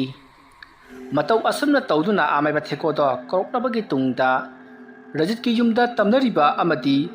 ꯇꯧꯔꯤꯕ ꯊꯕꯛꯁꯤꯡ ꯑꯗꯨ ꯂꯦꯞꯅꯅꯕꯒꯤꯗꯃꯛꯇ ꯊꯦꯀꯣꯅ ꯂꯥꯏ ꯈꯣꯏꯔꯝꯈꯤ ꯃꯇꯧ ꯑꯁꯨꯝꯅ ꯊꯦꯀꯣꯅ ꯂꯥꯏ ꯈꯣꯏꯔꯝꯕꯤꯕꯗꯒꯤꯗꯤ ꯌꯨꯝ ꯑꯗꯨꯗ ꯀꯔꯤ ꯑꯃꯠꯇ ꯇꯧꯔꯛꯈꯤꯗ꯭ꯔꯤ ꯃꯗꯨꯒꯤ ꯃꯇꯨꯡꯗꯒꯤꯗꯤ ꯌꯨꯝ ꯑꯗꯨꯗ ꯇꯧꯔꯤꯕ ꯂꯥꯏ ꯇꯤꯟ ꯄꯨꯝꯅꯃꯛ ꯑꯗꯣ ꯃꯈꯣꯏꯒꯤ ꯌꯨꯝꯒꯤ ꯃꯈꯥ ꯃꯥꯏꯀꯩꯗ ꯂꯩꯕ ꯆꯥꯎꯔꯕ ꯀꯧꯕꯤꯂꯥ ꯄꯥꯝꯕꯤ ꯑꯃꯒꯤ ꯃꯈꯣꯡꯗ ꯑꯃꯥꯏꯕ ꯊꯦꯀꯣꯅ ꯄꯨꯂꯞ ꯄꯨꯟꯁꯤꯜꯂꯛꯇꯨꯅ ꯃꯐꯝ ꯑꯗꯨꯗ ꯎꯁꯤꯟ ꯇꯧꯗꯨꯅ ꯊꯅꯝꯈꯤ ꯃꯁꯤꯒꯤ ꯃꯇꯨꯡꯗ ꯔꯖꯤꯠꯇ ꯔꯖꯤꯠ ꯆꯍꯤ ꯈꯨꯗꯤꯡꯒꯤ ꯆꯩꯔꯥꯎꯕꯅ ꯂꯥꯛꯄꯗ ꯃꯐꯝ ꯑꯁꯤꯗꯁꯨ ꯅꯈꯣꯏꯅ ꯆꯥꯛ ꯏꯟꯁꯥꯡ ꯀꯠꯇꯨꯅ ꯊꯥꯗꯣꯛꯀꯗꯕꯅꯤꯀꯣ ꯑꯣꯖꯥ ꯃꯥꯏꯕ ꯂꯩꯔꯣꯟ ꯇꯤꯂꯣꯟꯗꯤ ꯀꯔꯤ ꯍꯥꯏꯒꯅꯤ ꯀꯔꯤꯁꯨ ꯊꯣꯏꯗꯣꯛꯄ ꯍꯥꯏꯔꯣꯏꯗ Hai nakhoi ki chakthak tamlabani se asumna haraga hek kathu kaisu tanungai leiti aduga ne duk kendal jawba yade ko fare ngasigi ai chalage mathang nungai ratrabadi aingonda mu kanaba laksi ko oza ngahan wai su paisa lo bikidi se paisa khra se pai bi ko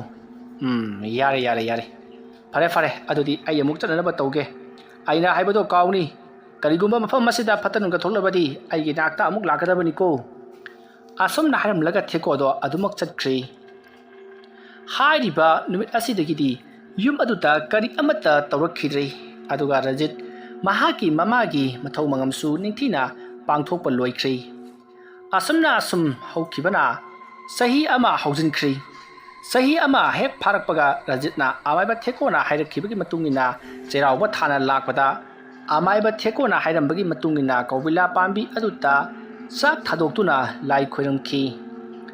asumna tawduna sahi ani ahum tawrabagi tungda haujikti yum aduta tawriba singado karisu taroktana ingna singna panu leiringai mathangi cherauba thana lakpadadi Rajit sukhara komthokle aduna mayam marang tawringai Rajitna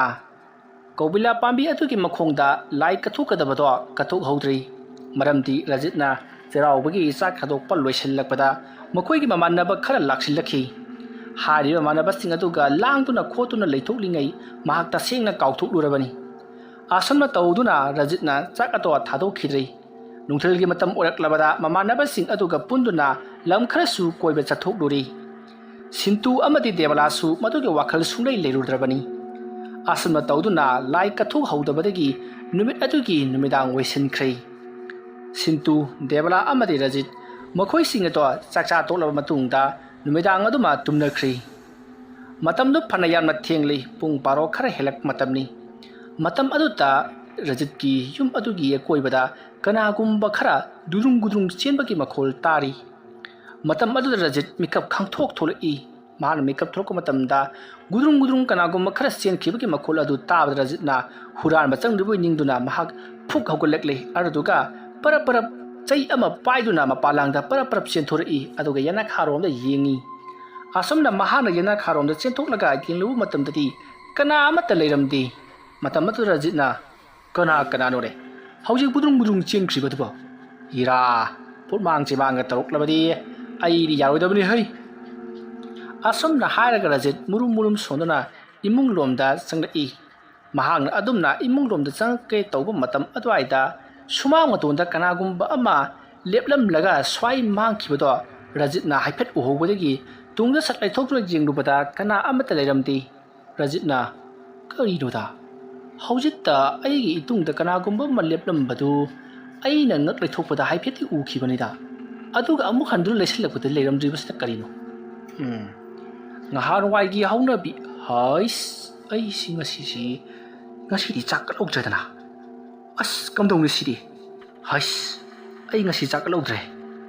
asomna khallaga Rajit imungnomda parap chensen lai aduga thongodo kodrok lonsenki madugi matungda Rajit mahaki tumpham kadomda parap lai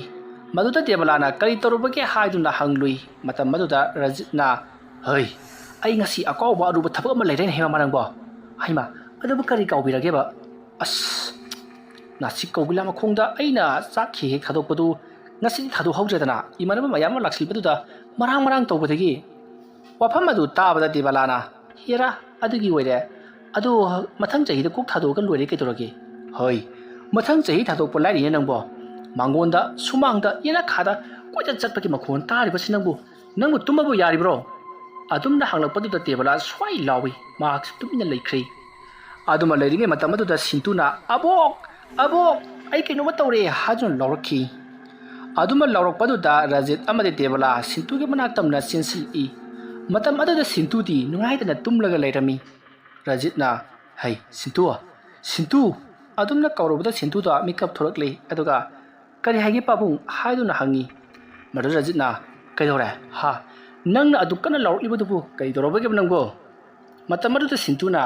kari no haisibu pabu aidi lawkhidi kari lawkhidi haiba adudi mama hojik lawkhibudu kanano ne Devala khangdi haiduna mangak nomi masidagi Rajitna fare tumjaro asomna haramlaga Debalada chalasil au haiduna ingit piramlaga Rajit thoki matam aduda Debalana phare phare kaisu thokpa tawdrabadine iphoro nasa nungairtrabadi ikoi kawro ko asomna haramlaga Debala su chatkre matam aduda sintuna kari toroba yaroba jado haiduna masada khanjanarga lehori masigi matung Debala Ranjit amadi Sintu makoi loinamak tumnakhrabani matamdo pung animuk tarabani matam aduda Sintugi kangkhada kanagumba ama leibagi sahum ama phangri kangkha adugi makhada khoro khoro khotpa kangthol aduda dong dong thilakpa kaya ama torokpadagi Sintu do mikap thori matam aduda Sintuna mikap tholakpada kangkha aduda kanagumba ama sor sauna honbagi makhol tarakpa aduda Sintuna kangkha kana leirba jano haiduna mathamoida khalli aduga masada akiba su phawbadagi phayup singkalaga tumina leiri aduma leiringe matam aduda phamung aduda kanagumba ma phamtharakpagi masada sahum phangi adumna kanagumba ma phamung aduda phamtharakpagi sahum phangbaduda Sintuna phajupto sak aidolaga yengnubudati musin muba masamnei pha phaba mabit nangoro ngoba ama phamlaga mangoda leisellaga yenglaga leiramliba aduda Sintu yamna kanna kiduna lawki aduga phajupado kupsinduna khangi adumna mahana kanna lawraga phaju subsalingai mahaki mathak aduda haibadi phabung mathak aduda budrung kanagumba khara kakhalakpaki sahum phangbaduda Sintuna magi mama amadi mapabu kauraduna yamna kanna kapki Debala amadi Rajit yamannuana tumthakiba matang thokpana Sintuna kanna kauribado takhidri maramdi Sintuna lauribado phajuk manungdo gomsilaga su laukhibana masidagiri Sintu do mama mapa anina laktabaduda mahak pakhataduna karino aina ngasi tawdoribasibo haidun leiringai phajuk ado khuyaromda tapna singki Sintu phajuk ado yamna kanna yankhi adunma tawringe matamaduda mahaki masasa kanagumba amana pairaga langbagum matum tasallaga konsillaklaga mahakpu kangthol makhada thadakhi aduma torokpadagidi Sintu phajupado haidoklaga mahaki mama amadi mapabu yamna kanna kauraga makoige manakta chinkinana ba honari adumna mahana chinkinana ba honarapka matam aduta mahaki makong aduta kanagumba amana tap launa jalakpadagi Sintuna tungleithokuna jengrubada kangkha adomdagi makot isang sangba musin muba maikhuwai kariwai tawba kharana mahaki makong ado phajinduna kangkharomda singsilliba aduta Sintu mahaki mapa amadi mamabu kanna lauduna kaptuna kauri adumna kaurakpaduda Debala su mikap khangthok thorakle masidagi Debalana hais baba angang laure asumna haramlaga mahak phamungdagi songthaduna chenki Rajit ngori phairi ha kainone hairisibo angang kedore habano hairaga mahak su songtharaklaga Sintugi manaktamna selai matam aduda Sintu do kangkha aduda makhwang phawwa changsillaga mamaga mapaga bu kanna lauduna kaptuna leirami Debala amadi Rajit chensillaktuna Sintugi makut nama pairaga joro sinthui aduga Rajitna kangkhaduda sat paktharaga close kaptuna jengrubadadi kana amata leiramdi masidagidi Sintu do o khongna kaplaga mamada kana konsinjaraga aibu kangkhasida makut jamna sangba musinnuba amana singsilli aduga aibu hatkathabagi tawi haduna kaptuna pau tami wafam punamak tarabagi tungda Rajitna masi punamakse aina soibadagini aina ngasaina sakado thaloklamlabadi ngasigi thodok ase thoklam loidabani phare aine oja amaibuto kauragane kai lebagi haibudo amutang hangdoklagi phare namana sane nikine tumhoro nungsu nganga dawri punga hum taslaglabani ko asomna haramlaga Rajiti chatkri Sintu amadi Debala makoi ani phamungda kakhaladuna Debalana Sintubu konsinbiduna tumduna lehori Debala di pakhat mankibana mahak ado tumina atubak leijabagi wani tumbadi natti Rajit mahaki phamung aduda longni hiplaga karino ahal loibai khoda tawge haidraga ichanupi asida matomta sum tawribasibo masipunamak amaibada hangnadi khanglani adumna khanduna matamado aduma hokri mathangi ayuk anganba aduta Rajit amaiba thekobu koruna bagida makchatki madugi matungda ayuki pung 10 amuk taba adwaida thekoga puna lakminari matam aduta thekona Rajita aina haidro kaigidamakta katjibano haidana katpa lepa yadi adana adu kanna haikhraga thawa wasadaba ai tauge kari toroi injang mathen khara langana batau chaksu thongkalu adumna thekona hairakpadagi Debala Rajit amadi Sintu makoi ahum changduna yamna thuna chaksing ado thongkatuna honari matam aduda amaiba thekona thabak khara tawrugase asomda hairamlaga ꯉꯍꯥꯟꯋꯥꯏꯗ ꯃꯍꯥꯛꯅ ꯂꯥꯏ ꯇꯥꯏꯅꯔꯝꯕ ꯃꯐꯝ ꯑꯗꯨꯗ ꯃꯍꯥꯛꯅ ꯂꯥꯛꯂꯒ ꯌꯦꯡꯁꯤꯜꯂꯨꯕꯗꯗꯤ ꯃꯐꯝ ꯑꯗꯨꯗ ꯂꯥꯏ ꯑꯃꯠꯇ ꯂꯩꯔꯝꯗꯦ꯫ ꯃꯇꯝ ꯑꯗꯨꯗ ꯊꯦꯀꯣꯅ ꯂꯣꯏꯅꯃꯛ ꯆꯈꯥꯏꯔꯒ ꯌꯨꯝ ꯑꯁꯤꯒꯤ ꯑꯀꯣꯏꯕꯗ ꯂꯣꯠꯇꯨꯅ ꯂꯩꯈ꯭ꯔꯗꯅ ꯁꯤꯔꯤ꯫ ꯀꯧꯊꯣꯛꯅꯕꯗ ꯑꯃꯨꯛ ꯐꯔꯛ ꯇꯥꯒꯗꯧꯔꯤꯕꯅꯤ ꯁꯤ꯫ ꯑꯁꯨꯝꯅ ꯈꯟꯗꯨꯅ ꯂꯩꯔꯤꯉꯩ ꯅꯨꯡꯊꯤꯜꯒꯤ ꯄꯨꯡ 12 ꯈꯔ ꯍꯦꯜꯂꯛꯄ ꯑꯗꯨꯋꯥꯏꯗ ꯔꯖꯤꯠꯅ "ꯑꯣꯖꯥ ꯃꯥꯏꯕ, ꯏꯟꯖꯥꯡ ꯃꯊꯦꯜꯁꯤꯡ ꯊꯣꯡꯕ ꯂꯣꯏꯖꯔꯦ, ꯆꯥꯛꯁꯨ ꯊꯤꯗꯣꯛꯇꯨꯅ ꯊꯝꯂꯦ, ꯀꯩꯗꯧꯒꯗꯕꯅꯣ ꯃꯈꯥ ꯇꯧꯅꯅꯕ ꯂꯥꯏ ꯈꯨꯔꯨꯝꯅꯕ ꯇꯧꯔꯁꯦ ꯑꯣꯖꯥ." ꯍꯣꯏ ꯂꯥꯛꯑꯦ." ꯑꯁꯨꯝꯅ ꯍꯥꯏꯔꯒ ꯊꯦꯀꯣ ꯆꯪꯁꯤꯜꯂꯛꯂꯤ꯫ ꯑꯁꯨꯝꯅ ꯇꯧꯗꯨꯅ ꯑꯃꯥꯏꯕ ꯊꯦꯀꯣꯅ ꯂꯥ ꯑꯃꯗ ꯆꯥꯛ ꯑꯗꯨ ꯍꯥꯞꯂꯒ ꯂꯥꯏꯔꯨꯛ ꯐꯖꯅ ꯆꯜꯂꯕꯒꯤ ꯇꯨꯡꯗ ꯀꯧꯕꯤꯂꯥ ꯃꯈꯣꯡ ꯑꯗꯨꯗ ꯂꯥꯛꯂꯤ꯫ ꯃꯗꯨꯒꯤ ꯃꯇꯨꯡꯗ ꯑꯃꯥꯏꯕ ꯊꯦꯀꯣꯅ ꯂꯥꯏ ꯇꯤꯟ ꯀꯌꯥ ꯈꯣꯏꯔꯝꯗꯨꯅ ꯌꯨꯝ ꯑꯗꯨꯗ ꯆꯥꯏꯊꯣꯛꯇꯨꯅ ꯂꯩꯈ꯭ꯔꯕ ꯂꯥꯏꯁꯤꯡ ꯑꯗꯨ ꯑꯃꯨꯛ ꯅꯧꯅ ꯇꯥꯁꯤꯟꯗꯨꯅ ꯀꯧꯕꯤꯂꯥ ꯃꯈꯣꯡ ꯑꯗꯨꯗ ꯑꯃꯨꯛ ꯍꯟꯅ ꯊꯅꯝꯂꯤ꯫ ꯑꯗꯨꯒ ꯆꯥꯛ ꯑꯗꯨ ꯀꯠꯊꯣꯛꯂꯝꯂꯕꯒꯤ ꯇꯨꯡꯗ ꯃꯍꯥꯛ ꯍꯟꯅ ꯐꯥꯎꯕ ꯌꯦꯡꯉꯝꯗꯅ ꯄꯔꯞ ꯏꯃꯨꯡꯂꯣꯝꯗ ꯆꯪꯉꯛꯏ꯫ ꯃꯇꯝ ꯑꯗꯨꯗ ꯑꯃꯥꯏꯕ ꯊꯦꯀꯣꯅ "ꯁꯤꯗꯒꯤꯗꯤꯅꯦ ꯀꯔꯤ ꯑꯃꯠꯇ ꯇꯧꯔꯛꯂꯔꯣꯏꯗ꯫ ꯆꯍꯤ ꯑꯃꯒꯤ ꯑꯃꯨꯛꯇꯪ ꯆꯥꯛ ꯊꯥꯗꯣꯛꯄꯁꯤꯕꯨ ꯅꯈꯣꯏꯕꯨ ꯀꯌꯥꯝ ꯌꯥꯝꯅ ꯋꯥꯕ ꯊꯕꯛꯅꯣ ꯍꯥ? ꯍꯥꯏ ꯔꯖꯤꯠ, ꯀꯩꯅꯣꯅꯦ ꯏꯕꯨꯡꯉꯣ ꯅꯪꯅ ꯇꯧꯔꯤꯕꯁꯤꯕꯣ? ꯑꯩꯅ ꯀꯥꯎꯕ ꯌꯥꯗꯦ, ꯂꯦꯞꯄ ꯌꯥꯗꯦꯗꯅ ꯍꯥꯏꯈ꯭ꯔꯒ ꯅꯪ ꯉꯁꯤ ꯃꯥꯏꯕꯣ." "ꯑꯣꯖꯥ, ꯉꯔꯥꯡꯗꯨ ꯏꯃꯥꯟꯅꯕ ꯃꯌꯥꯝ ꯂꯥꯛꯁꯟꯕꯗꯨꯗ ꯑꯩꯗꯨ ꯑꯗꯨꯝ ꯀꯥꯎꯔꯕ." ꯐꯔꯦ. ꯁꯤꯗꯒꯤꯗꯤ ꯀꯔꯤ ꯑꯃꯠꯇ ꯇꯧꯔꯛꯂꯔꯣꯏꯗ." "ꯍꯣꯏ, ꯌꯥꯝ ꯅꯨꯡꯉꯥꯏꯖꯔꯦ ꯑꯣꯖꯥ ꯃꯥꯏꯕ, ꯑꯗꯨꯗꯤ ꯆꯥꯛ ꯆꯥꯊꯣꯛꯅꯕ ꯇꯧꯔꯁꯤ." ꯑꯁꯨꯝꯅ ꯍꯥꯏꯗꯨꯅ ꯃꯈꯣꯏ ꯑꯗꯣ ꯆꯥꯛ ꯆꯥꯊꯣꯛꯂꯤ꯫ ꯅꯨꯡꯊꯤꯜꯒꯤ ꯄꯨꯡ 3 ꯇꯥꯔꯛꯄ ꯑꯃꯥꯏꯕ ꯊꯦꯀꯣꯅ ꯍꯜꯂꯝꯗꯥꯏꯒꯤ ꯃꯤꯀꯨꯞ ꯑꯗꯨꯗ ꯔꯖꯤꯠꯅ "ꯑꯣꯖꯥ ꯃꯥꯏꯕ, ꯇꯧꯔꯤꯕ ꯊꯕꯛꯁꯤꯕꯨ ꯑꯗꯨꯃꯛ ꯇꯧꯒꯗꯧꯔꯤꯕ꯭ꯔꯥ? ꯍꯌꯦꯡ ꯑꯩꯈꯣꯏꯅ ꯑꯍꯜ ꯑꯣꯏꯔꯕ ꯃꯇꯝ ꯂꯩꯈꯤꯗ꯭ꯔꯕ ꯃꯇꯨꯡꯗ ꯏꯆꯥ ꯏꯁꯨꯅ ꯃꯁꯤꯕꯨ ꯑꯃꯨꯛ ꯃꯈꯥ ꯆꯠꯊꯍꯧꯒꯗꯧꯔꯤꯕ꯭ꯔꯣ?" "ꯑꯩ ꯍꯥꯏꯒꯦ ꯃꯨꯟꯅ ꯇꯥꯎ꯫ ꯃꯐꯝ ꯑꯁꯤꯗ ꯂꯩꯔꯤꯕ ꯇꯤꯟꯃꯨꯛ ꯐꯠꯇꯕ, ꯂꯥꯏꯃꯨꯛ ꯐꯠꯇꯕ, ꯁꯔꯣꯏ ꯉꯥꯔꯣꯏ ꯄꯨꯝꯅꯃꯛ ꯑꯁꯤ ꯆꯍꯤ 4, 5, 6ꯀꯤ ꯃꯇꯨꯡꯗꯒꯤꯗꯤ ꯃꯣꯏꯁꯨ ꯂꯣꯏꯅꯃꯛ ꯍꯟꯅꯈ꯭ꯔꯒꯗꯕꯅꯤ, ꯃꯥꯡꯅꯈ꯭ꯔꯒꯗꯕꯅꯤ꯫ ꯑꯗꯨꯅ नखꯣꯏ ꯆꯍꯤ 3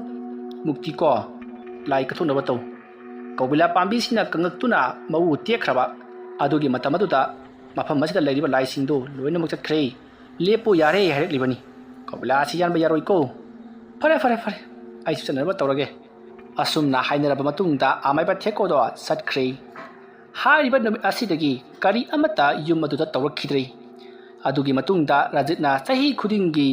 ꯆꯩꯔꯥꯎꯕ ꯅꯨꯃꯤꯠꯇ ꯍꯥꯏꯔꯤꯕ ꯎ ꯄꯥꯝꯕꯤ ꯑꯗꯨꯒꯤ ꯃꯈꯣꯡꯗ ꯆꯥꯛ ꯊꯥꯗꯣꯛꯄꯗꯣ ꯁꯨꯀꯥꯎ ꯀꯥꯎꯗꯨꯅ ꯆꯠꯊꯈꯤ꯫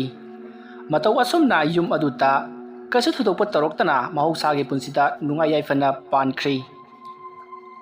ꯌꯨꯝ ꯑꯗꯨꯗ ꯂꯥꯏ ꯁꯥꯟꯅꯔꯨꯕ ꯄꯦꯃꯂꯥ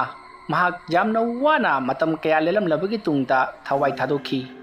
ꯃꯍꯥꯛꯅ ꯆꯠꯈ꯭ꯔꯕ ꯃꯇꯨꯡꯗ ꯂꯩꯍꯧꯔꯤꯕ ꯌꯨꯝ ꯑꯗꯨꯒꯤ ꯃꯤꯁꯤꯡꯗ ꯃꯍꯥꯛꯅ ꯇꯧꯔꯝꯕ ꯐꯠꯇꯕ ꯊꯕꯛꯁꯤꯡ ꯑꯗꯨꯅ ꯌꯨꯝ ꯑꯗꯨꯗ ꯌꯨꯗꯨꯅ ꯂꯩꯍꯧꯕꯗꯒꯤ ꯃꯆꯥ ꯃꯁꯨꯁꯤꯡ ꯑꯋꯥꯕ ꯀꯌా ꯅꯪꯈꯤ꯫ ꯑꯗꯨꯕꯨ ꯂꯥꯏꯇꯤꯟ ꯈꯣꯏꯔꯝꯕꯗꯒꯤ ꯐꯕꯕꯨꯗꯤ ꯐꯈ꯭ꯔꯦ꯫